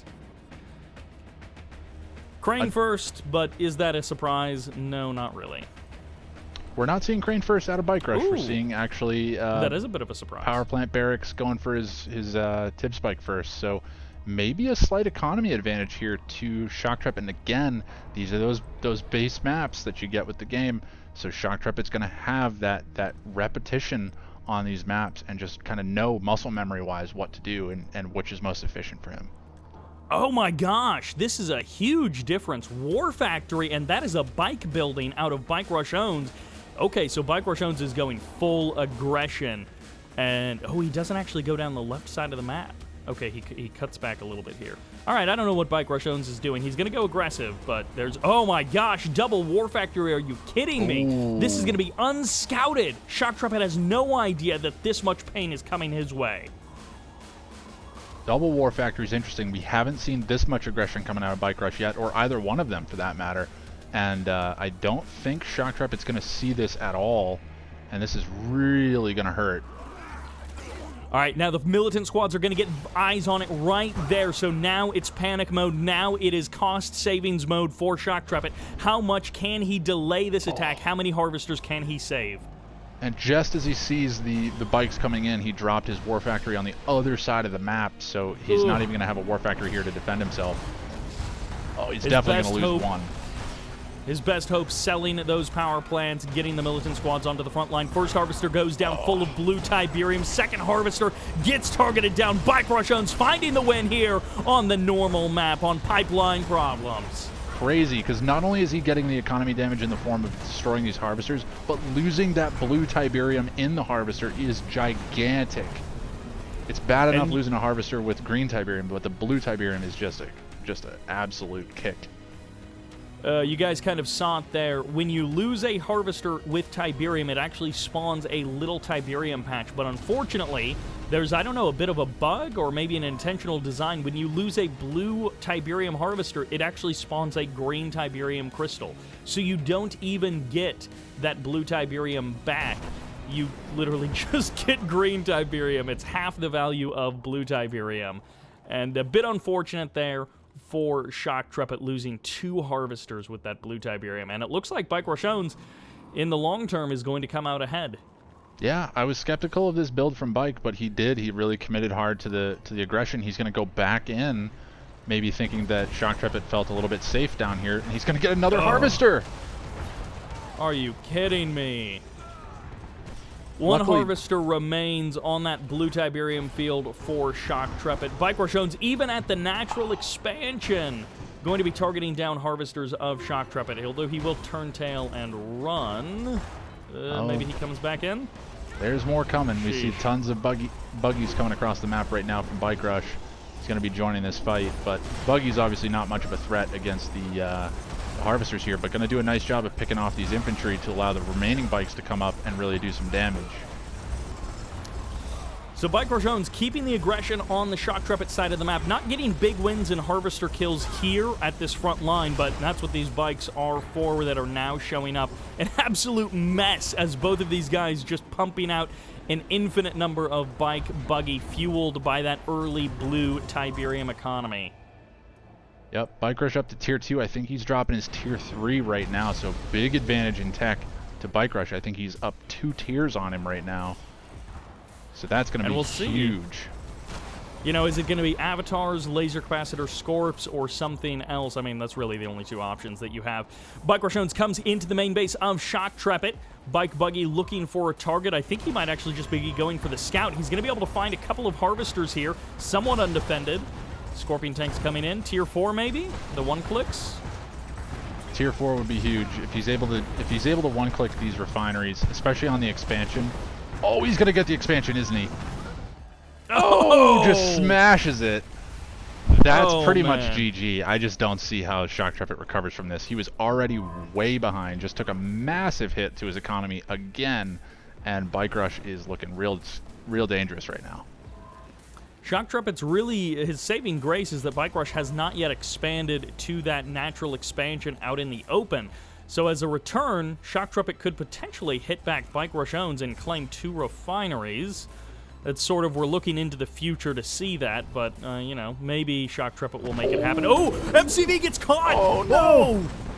Those Scorpion tanks may actually be able to finish it off. They've got to commit to it. The obelisk is here, and the refinery's here to preserve the build radius. Oh, Shoktrepet can do it! On these original maps, something about them gives Shoktrepet extra power, and he just has BikeRush's number to do this kind of stuff. So BikeRush should have realized that he had kept Shoktrepet from getting up to tier 3, and that he had to have been spending his cash somehow. So there's obviously going to be Scorpion tanks, and those Scorpion tanks were right there on his front door. Killed the second MCV. Didn't shut down the production from BikeRush. He had a second MCV, or rather, I'm sorry, that's a third MCV by the looks of it. So not the end of the world, but definitely not a good trade.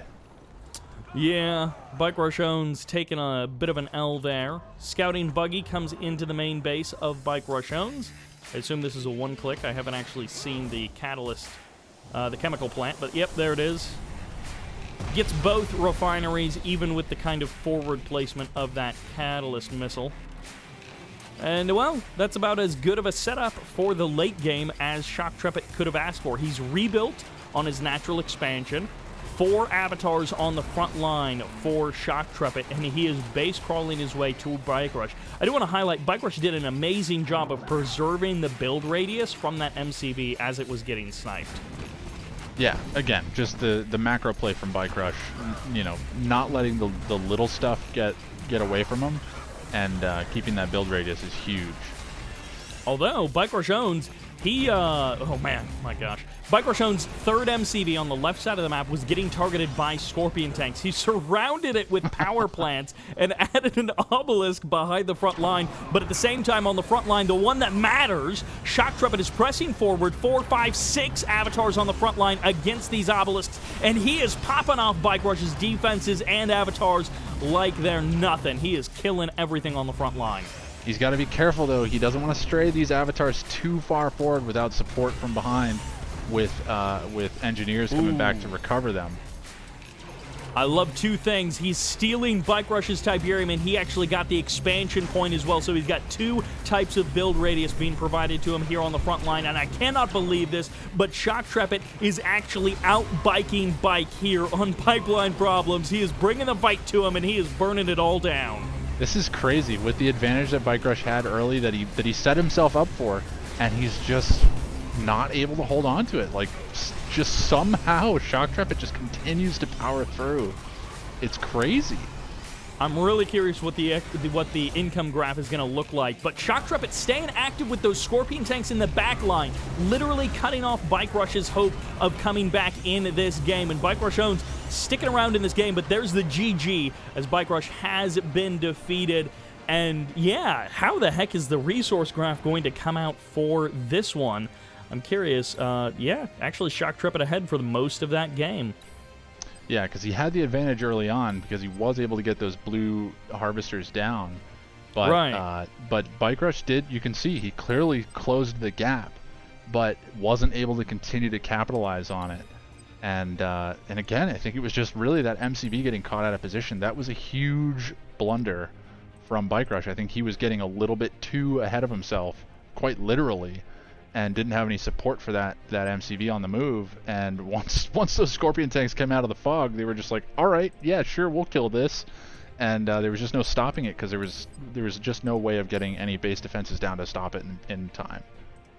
So Shoktrepet won that game in 8 minutes 46 seconds. I think Bike Rush would have won that game in like 12 minutes. He had the triple MCV. He was going to the expansion a little bit late, but I think he was going to just drop and move and base crawl with triple obelisk and avatars to his opponent's field. He kind of was doing what Shoktrepet ended up doing, but he was going to do it with triple MCV, and you're right.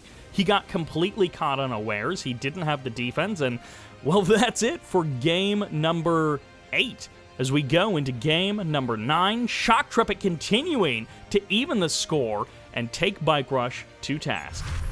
Which takes us to Tournament Snowlands for game number 9. And boys and girls, we are going to be learning this map together. But the first thing to learn is that you start with a blue Tiberium field. So this is going to be wacky and crazy. In the north, as the red black hand, no, as the red nod, this is BikeRushOwnz. Got a little excited about the black hand, but down in the south, as the cyan nod, we have Shoktrepet. Yep. No black hand, no sub-factions of any kind. And, well, let's take a quick peruse. It looks like we got a Tib Spike in the north and the south, in the middle of the map for both. An expansion point on the right side. A couple of garrisonable structures, and I guess no EMP control center anywhere? Doesn't look like it. This is an interesting map. I like the defensive garrisonable structures in the middle of the map.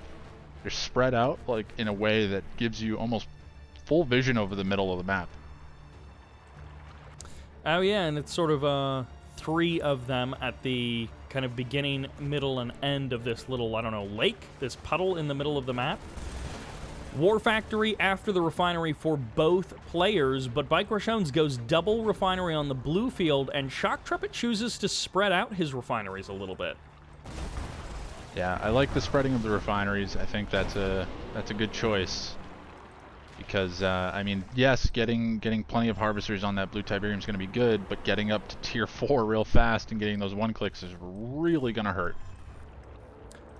Although in this particular case, BikeRushOwnz has just moved his MCV over, so he's kind of got the same effect, but he's gone for the faster blue Tiberium. Yeah, I guess we'll see if either one of them is able to find an advantage over their opponent. Actually, a crane getting added on to the end of this base creep by Shoktrepet. BikeRushOwnz comes in here with a couple of bikes, a couple of buggies, trades out 1-to-1 sort of with Shoktrepet, and I guess it's sort of a null game, as not much survives on either side. Yeah, that battle not going to really matter too much. But I do like the macro play here from Shoktrepet. He's got that blue Tiberium. He's going to use it to build infrastructure.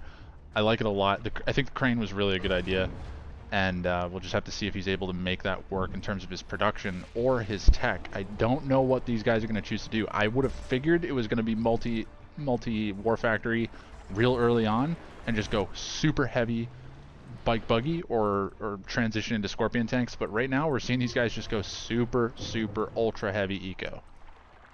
Yeah, second War Factory just got deployed by BikeRushOwnz, but, I mean, honestly, he hasn't produced that much aggression out of the first War Factory for the first part of this game, so it's kind of late in the game to be going into aggression for BikeRushOwnz. Second War Factory gets deployed by Shoktrepet, and he's into the tier 2 as well. Scorpion tank gets picked off, and BikeRushOwnz swings into the natural expansion, or I guess this is sort of the main green Tiberium field. I'm not sure what to call these things, but Shoktrepet taking a bit of damage, but it's no harvesters down yet. Yeah, and not losing harvesters here is big because the bike buggy it matters. It certainly matters in terms of map presence, but the Scorpion tanks, I think, are going to reign supreme here. And he's going to be harassing the blue field. I like this move from Bike Rush. He's definitely going to get that harvester with the blue Tiberium. That was well worth losing a couple bikes for it. Looks like Shoktrepet's going to shoot him up on the way out with some laser turrets, but really going to be too little too late. And once again, looking to the north side of the map, BikeRushOwnz has completely harvested his blue Tiberium. Shoktrepet, on the other hand, only halfway through his blue Tiberium. Yeah, and look at this blue Tiberium production. 4 War Factories out of Bike Rush. Just straight Yeesh. bike buggy into a Scorpion tank transition now. He's got so much bike buggy out on the map. He just has complete control right now. But tier 3 already out for Shoktrepet. He's already got an upgrade 3/4 of the way done as well. So these Scorpion tanks going to be super powerful here in a second. And yeah, so it's really going to... Oh, must go be ahead. Dozer Blades finishing up there.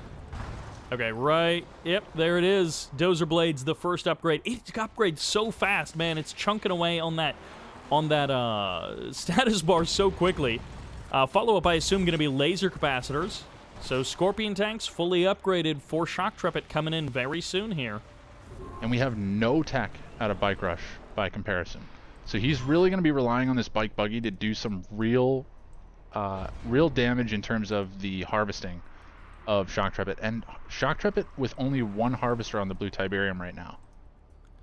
This is a really kind of surprising difference that this is the game where these two guys go for the same thing in some sense, but very different implementations of it.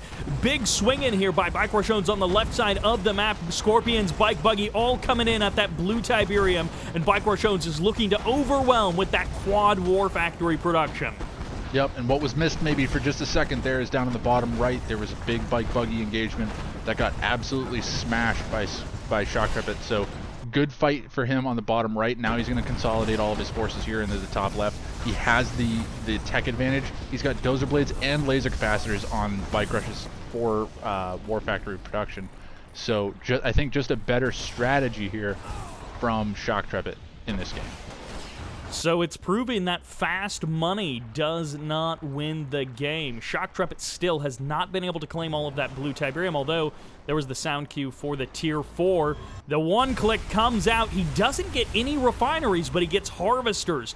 3, 4, 5 harvesters going down from Bike Rush. Shoktrepet, the first one to fire off the one clicks here in game number 9. Yep, so lots and lots of harvesters going down there for Bike Rush. That's going to be good.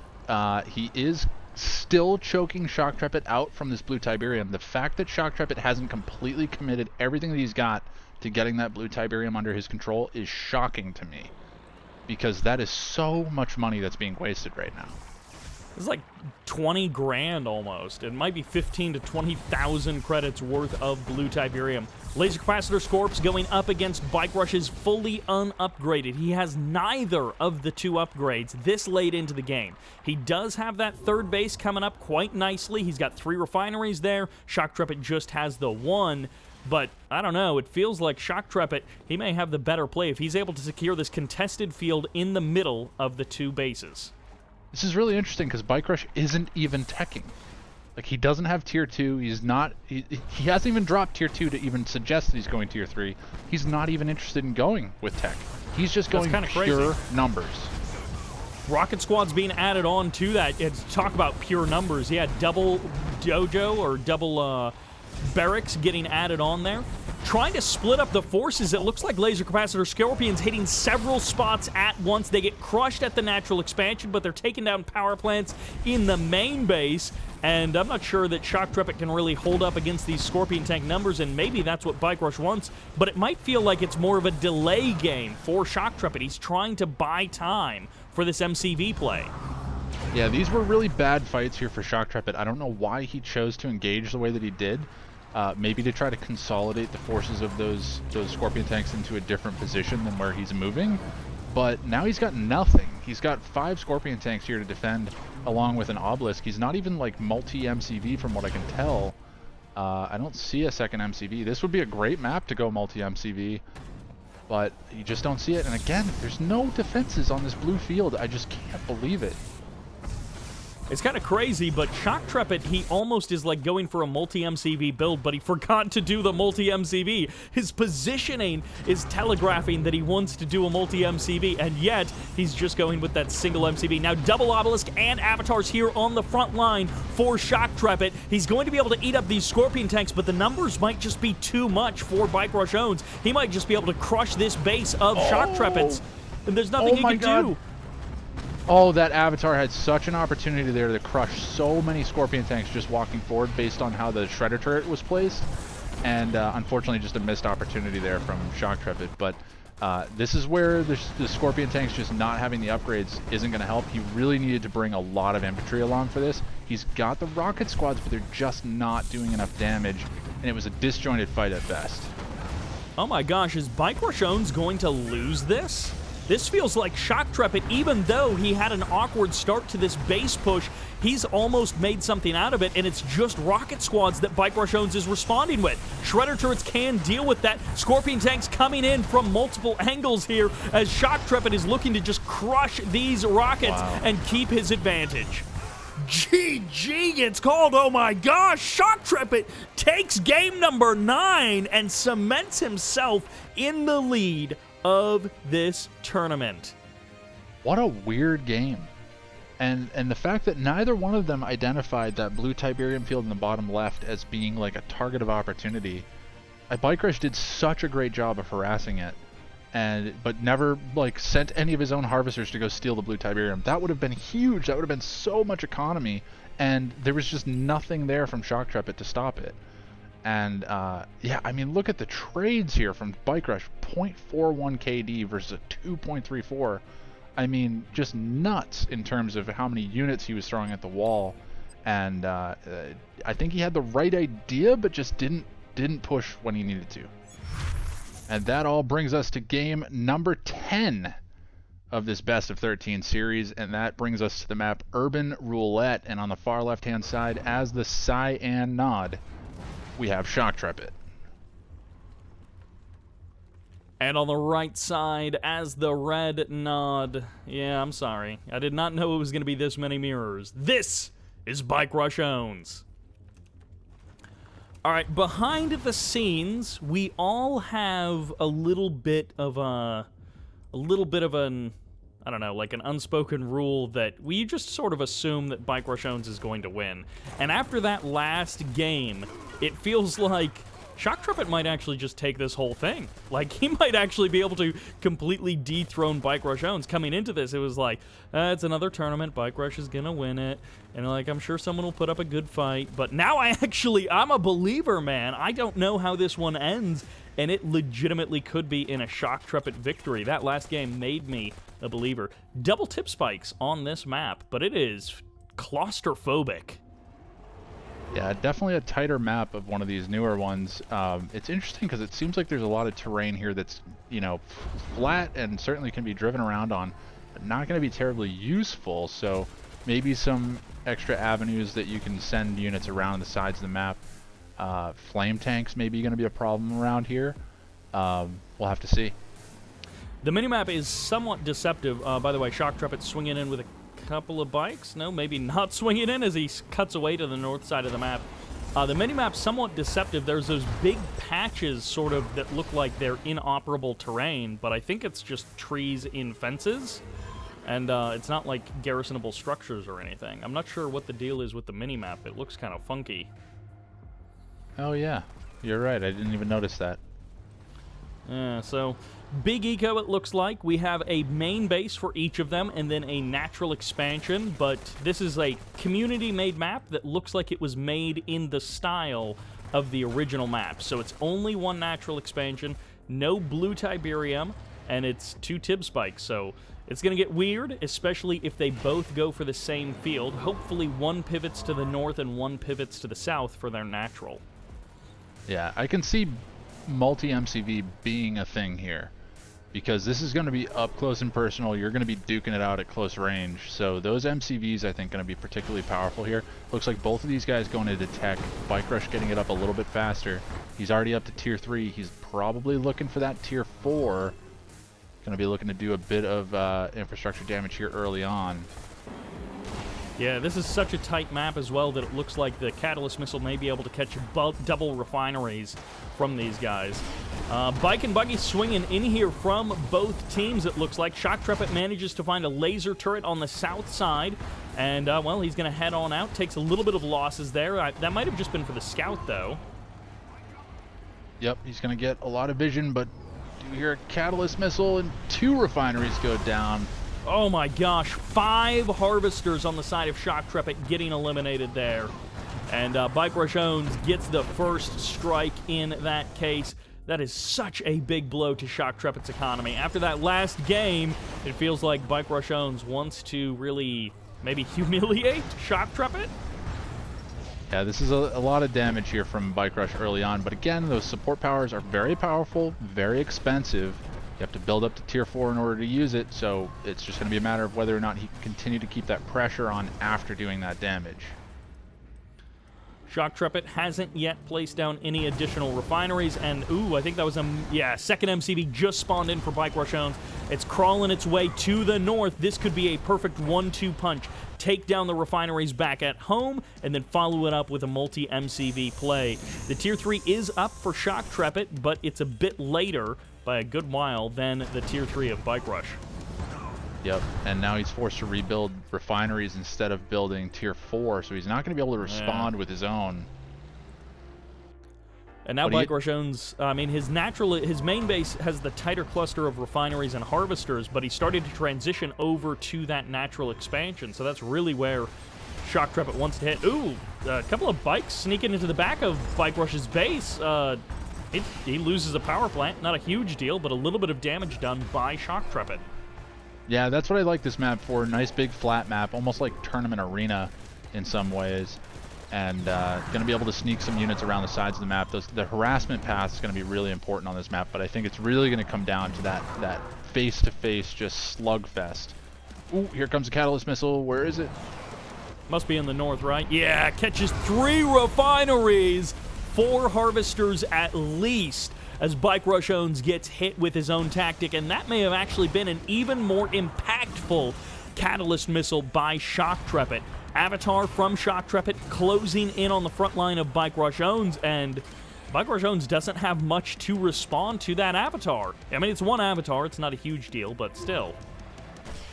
Yeah, and what I would like to see from BikeRush is knowing that Shoktrepet just used that support power. He just kind of drained some of his cash reserves. I'd like to see him push forward and try to use his numbers advantage right now really to his advantage. And instead, he's just stacking refineries on the top side of the map. He's going to play that eco game. We've seen it really work for him so far. He just has to be careful not to allow Shoktrepet to kind of stabilize here and really start to do what he wants to do, because we've seen that when Shoktrepet gets going, he's really, really difficult to stop. It may actually be too late. Obelisk drops down. MCV is ready to go, and the north side of the map is going to be the contested fight. At the same time, Shoktrepet dropping down refineries in the south. He's going to try and eco behind this while contesting the field in the north. I love this play. It is gutsy by Shoktrepet, but it might just pay off. Yep, and this is what he really needs to be doing in order to put pressure on BikeRush. Really, he has the expansion down to the south under control. BikeRush is moving an MCV down there. It's getting targeted by some rocket squads in those garrisonable structures. Great garrisonable structures, by the way. 3 rocket squads in those. Going to give you tons of vision and also going to harass any units that are driving around out there. Awesome positioning from those rocket squads. A couple of avatars up on the top side. Huge amount of infrastructure coming in here from Shoktrepet on the upper side of the map. Oh my gosh, double refinery, double obelisk into the low power mode as well. BikeRushOwnz trying to get that MCV up, down in the south, and it looks like he does manage to do it. It may be too little too late. Are they just going to have a switcheroo? Is BikeRushOwnz just going to give up in the north? He hightails all of his harvesters out of there, and he's just going to give it up to Shoktrepet. I think Shoktrepet's got a pretty significant advantage right now, and BikeRush is trying to figure out where his avenue of attack is. He's actually going to get the tech lab with 2 obelisks. Oh that my is gosh. Huge. I don't know that I've ever actually seen that. He just plopped that down. He base crawled a little bit to it with those refineries, but he snipes that. Also, is that like 4 shots? Maybe 2 or 3 shots from each obelisk to kill a tier 3. That's kind of funny. I didn't actually know that. Yeah, that tier 3 has that paper-thin armor. It's very easy to harass if you can get to it. So that's why BikeRush did a good job sticking on the backside of the map. This is what I'm saying. I'd love to see just a random flame tank coming up the backside of the map here for Shoktrepet. It would do so much damage because it would force BikeRush to respond. Yeah, force those obelisks off of the front line. We saw this on Small Town USA. They were kind of fighting over one field, and then BikeRushOwnz just pivoted to the other field. And in this particular case, BikeRush pivots down to the south. He completely gives up on the northern field, and I guess we'll find out if that actually works out for him. In some sense, BikeRushOwnz had already gotten a bit of cash from that northern field, but maybe Shoktrepet had gotten an equal amount from the southern field, and we sort of come up in an even game between these two. Well, so the good thing here for BikeRush is that he's got complete control over the southern field, and not so much so for Shoktrepet on the north, because BikeRush, even though he's kind of given up this fight, he still has that obelisk, and he's just chosen not to fight it. And in the main base of Shoktrepet, there goes a Harvester as BikeRushOwnz. He loses the bikes, but he claims one Harvester there at the main base. Little bits of damage. Oh, I missed it. Another Catalyst Missile fires off from BikeRush at that northern field. It looks like it claimed one refinery and a couple of Harvesters there. And you're right, BikeRush has complete control in the south, but Shoktrepet does not have complete control in the north. Yeah, and Shoktrepet has no standing army. He has one Avatar and a couple of rifleman squads, or militant squads, that just from sold-off structures. He has nothing.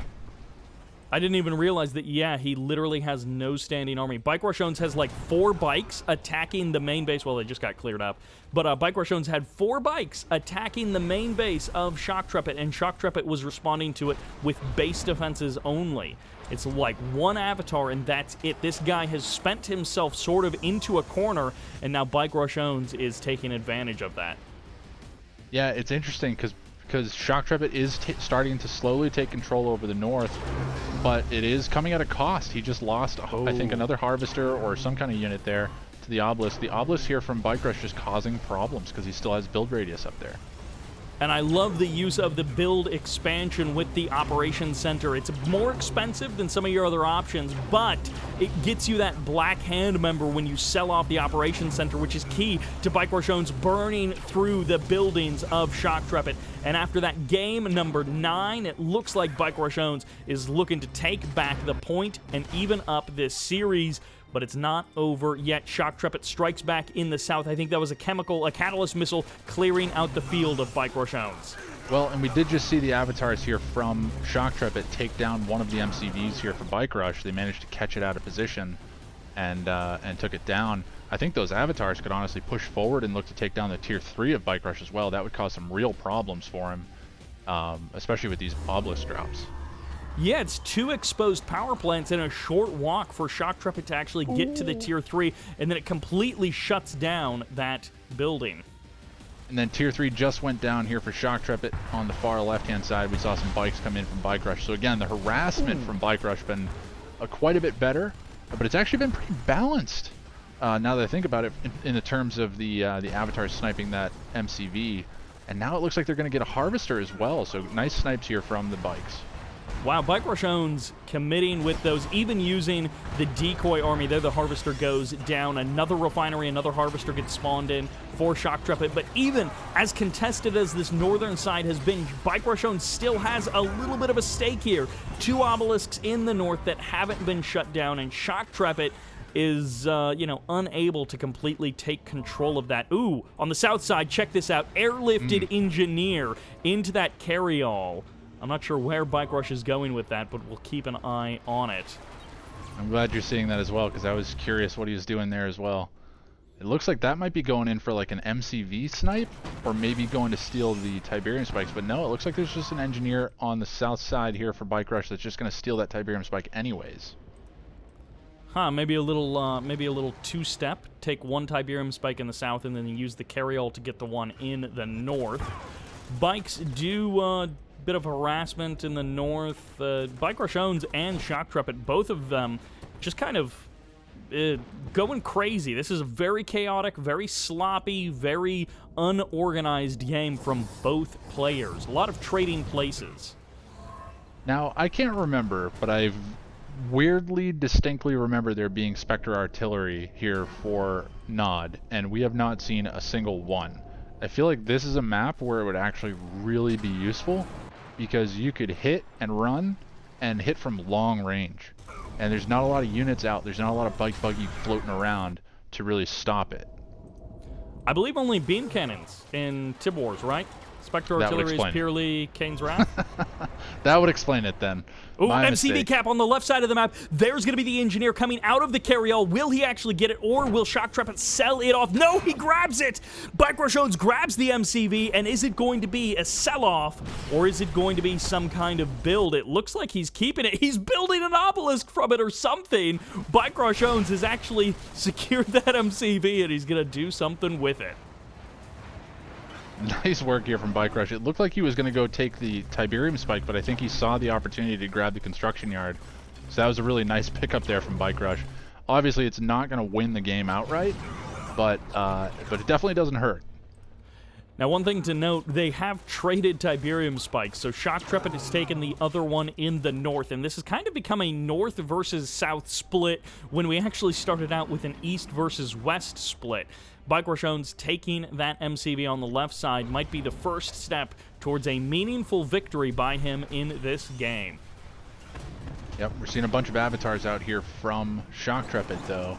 And he's just trying to look for those avenues of attack, and he's just not able to find them. It's good, though, he's not pressing too far outside of his base. He's keeping those avatars close to home. And it's smart, because if those avatars go down, it's going to be a real problem for him when they're picked up and used against him. Yeah, and especially since BikeRushOwnz has the Venom advantage, BikeRushOwnz is going to be able to snipe engineers or snipe the husks individually. And that's just not something... Ooh, Tip Vapor Bomb cleans up the Tier 3 of BikeRushOwnz. Meanwhile, Catalyst Missile cleans up 3 refineries and at least 3 harvesters from Shoktrepet. And we're seeing the avatars pushing forward here from Shoktrepet. So he's going to stop this this MCV from being stolen, which is good, but he's being forced to use his advantage right now to stop something that was ultimately his at one point. BikeRush choosing to sell that off. I think that was a good choice. Yeah, the engineer's going to try and escape. Hopefully the avatars run that guy down. Okay, good. They do snipe it there. And BikeRushOwnz, he's almost had victory, but honestly, Shoktrepet now is the one with the stronger ground army. It's 4, maybe 5, 6 avatars for BikeRushOwnz, and he's now trying to pivot, dropping multiple Hand of Nods in different locations, and he's got the Venoms, but BikeRushOwnz doesn't have the avatars. The ground army is actually going to Shoktrepet. Yep, if BikeRushOwnz could get some Vertigo bombers up, that could potentially tip the scales in a way that Shoktrepet's not going to anticipate. But actually, he's dropped SAM turrets, and I'm assuming that's to deal with the Venoms in order to cover his infantry from pushing forward. But it just seems like... the SAM turrets seem like an overcommitment right now. Well, let's see. Shoktrepet here with the avatars. The MCV deploys for Shoktrepet as well, so he is here on the front line. Mine drop coming in. Yeah, it's going to be a mine drop on top of Shoktrepet, and that's 2, 3 avatars taking big damage. Man. 3 husks are in range for BikeRushOwnz. Shoktrepet turns around, snipes one of them. Another avatar goes down. BikeRushOwnz pushing forward. Blackhand on top of the MCV, and BikeRushOwnz coming forward. The Venom's coming in to get the snipe as well, and BikeRushOwnz with their 1-2 punch out of nowhere is knocking Shoktrepet back and maybe even out of this game. Yep, great macro here from BikeRush. Wow. Just absolutely, yeah, and there it goes. Wow, the GG gets called, and BikeRushOwnz did literally knock Shok out of that game, and it was kind of on the back of a big rocket spam. That, wow, you just trading places here and there and everywhere, and then suddenly it explodes in 1 second at the end. Such an interesting tale from the resources graph, too. Like, you can literally see it just winding back and forth, which is really uncharacteristic. Typically, you'll see, you know, maybe one upswing and downswing, but this one really winding back and forth between these two guys, really being neck and neck and kind of trading advantages. But then BikeRush just continuing to power through on that eco, and then at the very end, you could see when he just powered out all that infantry in support of his avatars. He had less avatars, but that infantry is so powerful. And that's where Shoktrepet had the idea of, like, my MCV needs to be there. I need to be able to get shredder turrets up and running. But it was just the two things were too separated. The MCV was too far behind, the avatars too far forward.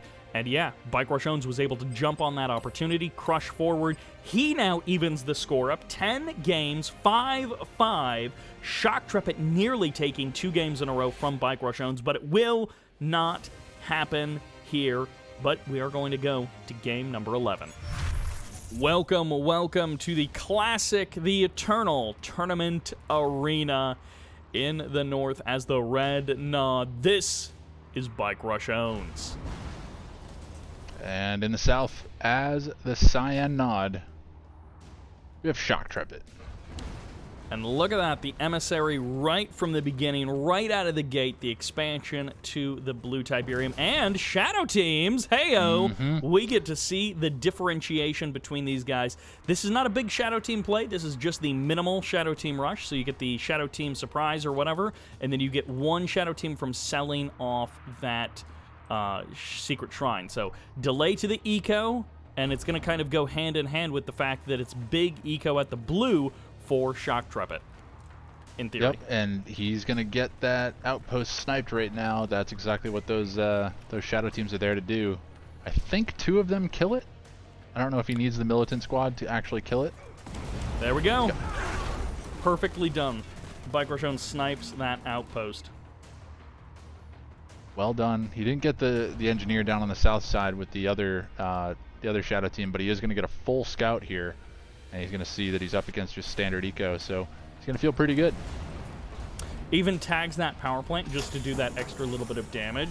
Obviously, it's not a big deal, but, you know, they say every little bit helps, and it's not a bad thing to force your opponent to spend a little bit of cash repairing that power plant. Yep, and there is still just a very, very slight advantage here to BikeRush as a result of that rush. But the extra advantage comes in the form of having shadow teams on the field that are not dead.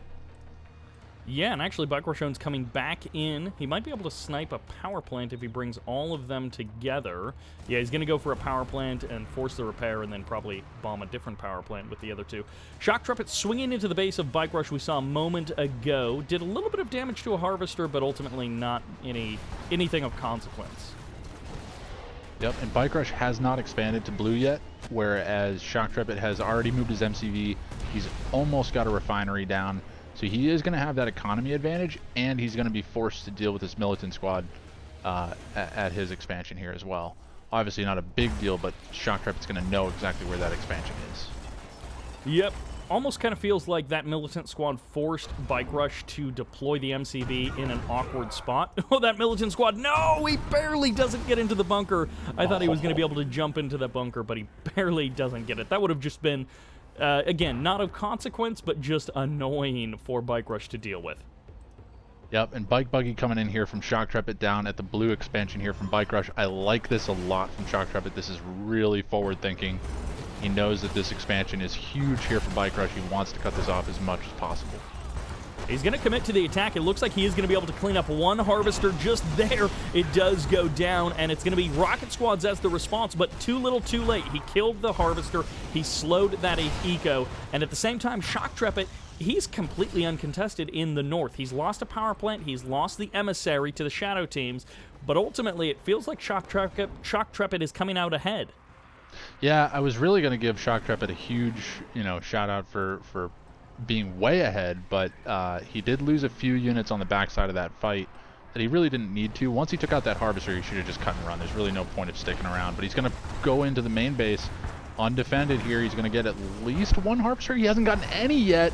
Now he's taking laser turret damage. He takes down one harvester. Is he going to... I don't know if he's going to get the second one. There it goes. Gets the second as well, and yeah, you're right. That time he did cut and run a bit more quickly, but he should have done that earlier at the blue field as well. Triple War Factory from Shoktrepet, and that is a lot of production. That is a lot of forces for Shoktrepet. Yep, it's a lot of bike buggy out from Shoktrepet, which I would have figured he would have transitioned. He needs to send that bike buggy down to the bottom left, cut off this blue expansion here from BikeRush. But he's going to go back to the main base. I don't know why he's choosing to engage here. It's a really silly decision because it's very easily defended and there's very little risk. Like, if he loses a few of those green harvesters, it's not a big deal. This blue Tiberium is massive. Swinging in on that War Factory in the south. Another laser turret is here. Those bikes go down so quickly to the laser turret, but this might actually shut down the War Factory. He gets it. He gets the War Factory completely, and now the bike buggy swings back up to the north side. BikeRushOwnz has been on the defensive almost this entire game. I would like it if there was something more that Shoktrepet could be doing, but he's finding good value despite BikeRush's defense. But Shoktrepet, why not go and attack the blue field? You just get that War Factory, you've got an advantage in this fight. Why not solidify that and kill the blue Tiberium field expansion? He's so focused on this main base, it makes no sense. Well, we do now have Scorpion tanks in the middle of the map. A little bit of an unorthodox way this game is developing, but now with these Scorpion tanks right in the heart of BikeRush's base, maybe he's hoping to cut off that main base from the blue and kind of force BikeRush into a corner. Either way, BikeRushOwnz still trying to defend, but Shoktrepet, it feels like, is just out-macroing him, outplaying him, out-strategizing him, playing everything that BikeRush is doing, even the Catalyst first for Shoktrepet. But even the Catalyst, why not on the blue field? He's killing me with these decisions, but I mean, I get it. He's got a huge advantage right now. It's definitely his game to lose. I mean, look at this force. Wow. Unbelievable. 6-2-5. BikeRushOwnz barely eking out the win there in game number 10, but game number 11, Shoktrepet brings it back into his favor, and I just am so in awe of Shoktrepet and the way he has been able to turn this around. And that is quite a big difference over a very short game between the eco of these two guys. 22,000 credits in total, centered over the last, I don't know, 3 minutes of that game. But that was big win there for Shoktrepet. Again, this one on Tournament Arena. So Shoktrepet most often winning those classic Tib Wars maps. And winning them pretty decisively in quick succession as well. Like, these games are not dragging out to 20 minutes. They're over in, 6 to 8 minutes, somewhere in that range. And he just seems to just have that strategy down, and he just sticks to it, and BikeRush hasn't been able to stop it. And that takes us to game number 12, where Shoktrepet match point is up, and he has been looking for this for a long time, an opportunity to kill BikeRush once and for all. And that brings us to game 12 here on Tournament City. And up in the top right-hand corner of the map as the red nod, we have BikeRushOwnz. Not much of a city is left here in Tournament City. That giant crater in the middle of the map. In the south, as the cyan nod, this is Shoktrepet. If ever there was a map to call Nuketown, this is it. Yeah, I mean, there is a cluster of like 4 buildings around the Tiberium spike, and those buildings look like they're pretty healthy. But the rest of the city is just a giant Tiberium crater. So some contested blue Tiberium in the middle of the map, but other than that, it's like a normal, well, not normal because you got a giant green starting field, but a normal 1-2 expansion field. I like the garrisons around the blue Tiberium field as well. It's really interesting. A couple of like destroyed garrisons, and then a couple of weak garrisons as well. Crane opener here from BikeRush. Oh, I didn't even realize that. Yeah, Crane into triple refinery. Meanwhile, it was refinery, War Factory, refinery for Shoktrepet. Lots of eco from BikeRush. He saw that big starting green Tiberium field, and he said, gimme, gimme, gimme. And that is exactly what he went with. It's like a buggy and maybe a bike coming out of the War Factory. Ooh, second bike for Shoktrepet. Maybe some pressure. It's going to be very light. Might be enough to force a harvester off the line. Maybe more to just discourage any harvesters in the middle of the map. Make sure that that blue Tiberium field is kept under his control. I think we're going to see a lot of fights around that blue Tiberium field today. So BikeRushOwnz packs up his MCV. He's walking past his refinery in the north, kind of taking an awkward path to the top left-hand corner. So maybe a slight variation in these two is how quickly BikeRushOwnz is going to be taking that natural expansion. Ooh, Shoktrepet maybe even finds it out, and he might even get a shot on this MCV. No, it deploys in time. Never mind. Almost, but not anything. Yeah, this is interesting from Bike Rush. With such a giant green field and the fact that he went heavy eco, I'm surprised he even bothered to move his MCV so early. Seems like this was an opportunity to get some tech down, but I guess he did have the crane, so his build was not done. And but he didn't tech, which was interesting. No, I think he just like got another refinery and another war factory and kind of did nothing of like any particular surprise. It's not really, and now he just drops a refinery. Yeah, so it is not a tech build at all. It is triple war factory, we should point out, from Shoktrepet.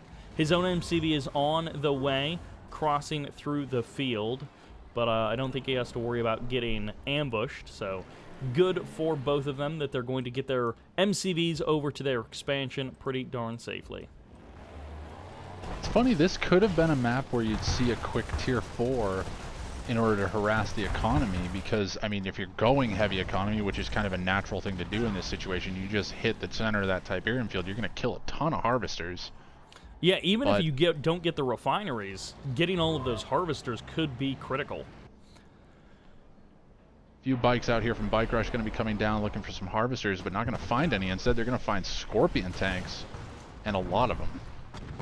Nothing but death waiting for those bikes. Always BikeRushOwnz. Even on the exit, these bikes get the kill of a Scorpion tank. So it's like, Shoktrepet has just overwhelming Scorpion tanks, and still BikeRushOwnz gets a kill from that situation. Yes, sir. Taking those small trades where he can. The Scorpion tanks moving in here from Shoktrepet on the left-hand side, but we did see some Scorpion tanks on the right-hand side. Fanatics! It's been a little while. We did actually see them earlier in this series. Panic Fanatics. Double Scorpion tank kill there. And yeah, BikeRushOwnz bringing out the Panic Fanatics. I like the Fanatics. I think you very rarely see them. It is only ever good in a situation exactly like that. And they worked. Yeah, they drove back all of those Scorpion tanks. They're actually no, they don't get on top of the harvesters. One of them is still running around in that Tiberium field. BikeRushOwnz with his own couple of harvesters, or excuse me, Scorpion tanks, looking for some damage, but he gets pushed back. Shoktrepet, good job of deflecting Bike Rush's forces. Now at the same time, Catalyst Missile comes in, gets him 3 harvesters and 2 refineries. At the same time, I think one of those was actually a blue Tiberium harvester. Shoktrepet did steal the blue Tiberium from the middle of the map. Yeah, that was a nice pickup there from Bike Rush. It's interesting, though, that he didn't choose to go similar strategy as Shoktrepet here with the multi-war factory, but he might lose another construction yard. I mean, this is just going back to pipeline problems. It's the same exact issue. Oh my gosh, BikeRushOwnz is actually going to get double refinery down before the MCV gets eliminated, but Shoktrepet keeping that pressure up. At the same time, Shoktrepet hitting the top left-hand corner of the map. He's got bikes in the expansion of BikeRushOwnz, and BikeRushOwnz is going to try and keep his hopes alive in the bottom right with the obelisk, popping off Scorpion tanks one by one. Yeah, but that obelisk is going to get chipped down here, and then he's going to have very little to defend it with. He doesn't have multiple MCVs anymore because he obviously lost that one. And he's going to be hurting here. He took a lot of damage here from some bikes up in the top left. He managed to pick a few off, but he had to spend a lot on rocket squads to defend it. Okay, it's going to be avatars and obelisks in the bottom right-hand corner of the map. Can BikeRushOwnz actually take this in the bottom right-hand corner of the map? He might be able to. The avatars coming out of nowhere, doing a lot of damage down here. I cannot believe this. Oh, another harvester going down in the main base of BikeRushOwnz. Shoktrepet managing to find that damage, but is this going to be a situation where BikeRushOwnz actually takes control of both corner fields and completely cuts Shoktrepet off here in game number 12, where Shoktrepet is up on the map score and has an opportunity to end this game and end Bike Rush's tournament run, but BikeRushOwnz is holding on for dear life in the bottom right-hand corner of the map. Yeah, Bike Rush is looking like he's going to win this fight, just purely on numbers, and Shoktrepet just seems to be losing steam here, and his tech is down here, so he's going to lose that if he loses this fight. Whoa! And that's it. That's the GG. I mean, if you take a look at the resource graph, you can really see what Shoktrepet was working with, which is essentially nothing. Man. That is a crazy difference. Oh my gosh. 50K, well, 38,000 credits in 7 minutes. A crazy difference between these two in how much money they had. I couldn't believe how many units that Shoktrepet had despite the difference in economy here. Like, that is a dramatic difference in economy. And it felt like Shoktrepet had a standing army that could stand up to that. But the obelisk drops were huge from BikeRush. They were coming down heavy and constantly. Yeah, and that's just a situation where BikeRushOwnz somehow kind of flips a game that looks like it should be even and just into an unlosable situation from his perspective. And there we have it. The first 12 games of a best of 13 going 6-6. BikeRushOwnz almost knocked out by Shoktrepet, but yet we will go to the ace match. Which brings us to Tournament Coastline for game number 13. The ace match, the final of finals. And in the top side as the red nod, this is BikeRushOwnz! And down in the bottom right corner as the cyan nod, it is Shoktrepet. The mirror of mirrors, Nod v Nod, Emissary v Emissary, the early expand from both of these guys. And they're both going the safe expand. So sometimes we see one player go immediately for the forward Tiberium field and then keep the smaller, safer field as a back pocket expansion. Yeah, both not worried about potential shadow teams here, which is interesting. And also, Shoktrepet goes, oh my gosh. Shoktrepet goes double refinery. Okay, it's single war factory from BikeRushOwnz. I was a little bit worried. I was like, are we going to end game number 13 on like a double war factory MCV sell all in? That would no be, way. That would Not be on insane. this map. Also, yeah, I guess you wouldn't open with an outpost if that's what your plan was. Ooh, it's actually going to be a war factory in the north from Shoktrepet, so he goes immediately into that. Yeah, just to stay on that subject for a second, this map not going to be ideal for double war factory all in. Just too far apart. You know, if you had tournament arena or something like that, it makes a little bit more sense. But a map this big, this spread apart, you're just not going to see stuff like that. But here's the thing. It's game 13 of the tournament finals. What is the last thing that you would expect? I mean, it's like... It's like going back to I know you know sort of thing. And like, you wouldn't dare. And then you just do it. That's why I'm surprised both of them opened with an outpost without any reservation at all. Yeah, no shadow teams or anything. Yeah, I mean, shadow teams could have definitely been a problem here. I mean, they could have made it across the map in time. But neither one of them worried about it. All right, so a couple of minor differences. War Factory first from Shoktrepet in the north, but Shoktrepet also grabbed the Tib Spike, and BikeRushOwnz still has not grabbed his own Tib Spike. In fact, I don't even see an engineer on the way there. So BikeRushOwnz going for the War Factories in the south, at the expansion rather, but they were later than the buildings of Shoktrepet. So just like some very minor differences between these two players. And honestly, I don't know how it's going to shake out. It doesn't feel like it's a huge advantage one way or the other. Some things feel in favor of Shok, some things feel in favor of Bike. Yeah, it definitely seems in favor of Shok right now, just purely based on the Tib Spike. I have to imagine that BikeRush sent an engineer and it was sniped? That would be a clutch kill. Yeah, I didn't see it, so I'm speculating, but he's sending a Saboteur now. He's sending a number of rocket squads down there too, which I think is a misclick. They're probably just rallied there by accident. Looks like he's repositioning them now. But yeah, those rocket squads definitely don't want to be down there. He may keep one there in the building just to have it, but yeah, bit of an awkward move there. Shoktrepet sends his MCV to the middle of the map. Again, for those of you who are a little bit newer to Cain's Wrath, to Tib Wars, to the competitive scene here, BikeRushOwnz is the long-standing, reigning champ, especially in Tib Wars. In Cain's Wrath, it's a little bit more back and forth. He's lost some tournaments in the last couple of years. but in Tib Wars, I don't remember an event that Bike Rush showed up to that he didn't win.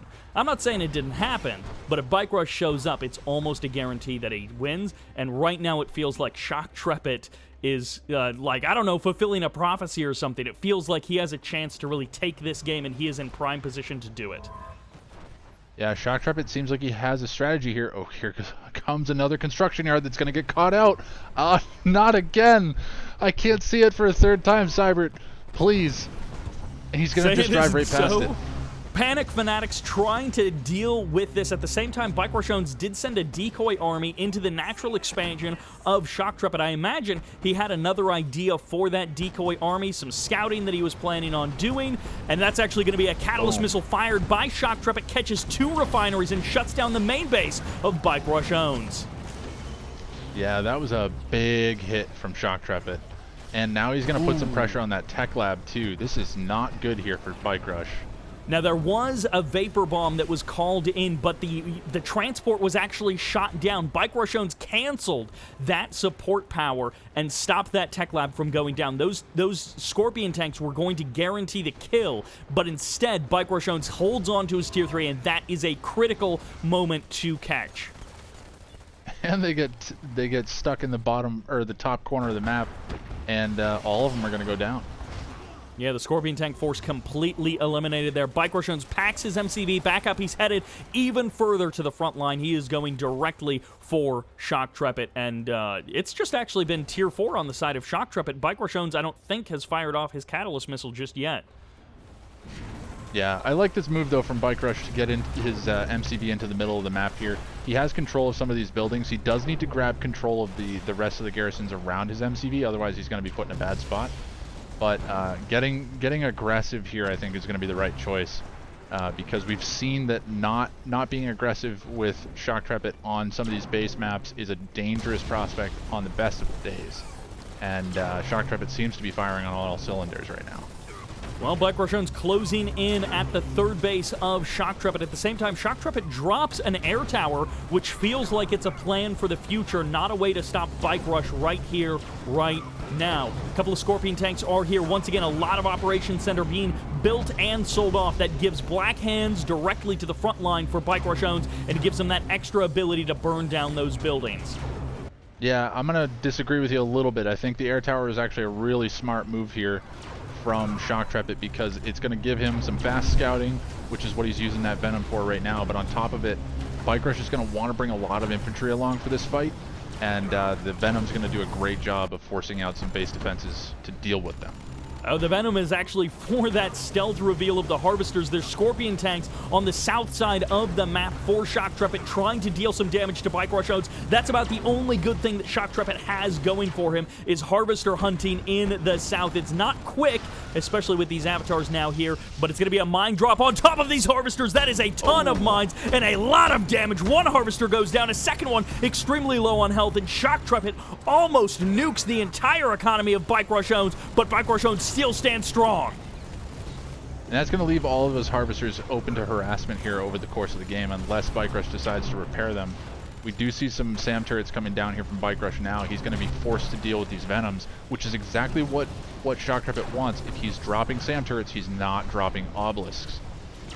BikeRushOwnz has not gained control of that third field. Shoktrepet, even though he doesn't have much of a ground army and he's got avatars going to be shoved down his throat, he has got control of that field, and that is so important. He just needs to maintain this build radius, maintain control, and try and get some kind of defense out, but BikeRushOwnz is closing in quickly. Yep, and we're seeing triple air tower out of Bike Rush back in his main base to just pump out Venoms. And the economy right now from Bike Rush is just reigning supreme, and he's just going to continue to try to press that advantage. I think rightly so, pressing immediately right into the base of Shoktrepet, trying to put some pressure on that economy. And this is the point in every tournament series with BikeRushOwnz where it feels like things tip into his favor, and it feels like the oppression gets too much. He's just going to smother Shoktrepet and suffocate him. But actually, Shoktrepet has been in a similar situation before. He just got laser capacitors, so he's got that on those Scorpion tanks in that single Scorpion tank at the top left-hand corner. Shoktrepet is trying to find these little angles, these little opportunities to disrupt BikeRush's frontline attack. Yeah, BikeRush has been stalled a little bit here. He's trying to find some picks on the bottom side of the map. He does get himself a couple of those Venoms, but ultimately right now BikeRush is just kind of sitting on his economy. I think he's probably looking to macro up, trying to get an army, a standing army of some description. It looks like he's going for 1 clicks. Not sure where he's looking. Probably trying to get a catalyst missile down on this crazy stack of refineries here on the expansion. Yeah, this is going to be a lot of dead harvesters, a lot of dead refineries. That might be the scout for it right there as those Venoms come through. This is a good amount of avatars for Shoktrepet. But again, we've seen in the past, Shoktrepet, he has those avatar numbers, and BikeRushOwnz, oh, yeah, there's the catalyst missile. Where does it hit? 4 refineries. Oh my god. Insane amounts of damage, and unfortunately for Shoktrepet, he built a refinery. He had a refinery in the queue, and he immediately sells it off. Down to 1 refinery, 3, 4 harvesters on the front line for Shoktrepet. Just a complete reset of the economy. Unbelievable damage there from BikeRush. That, honestly, may be GG right there.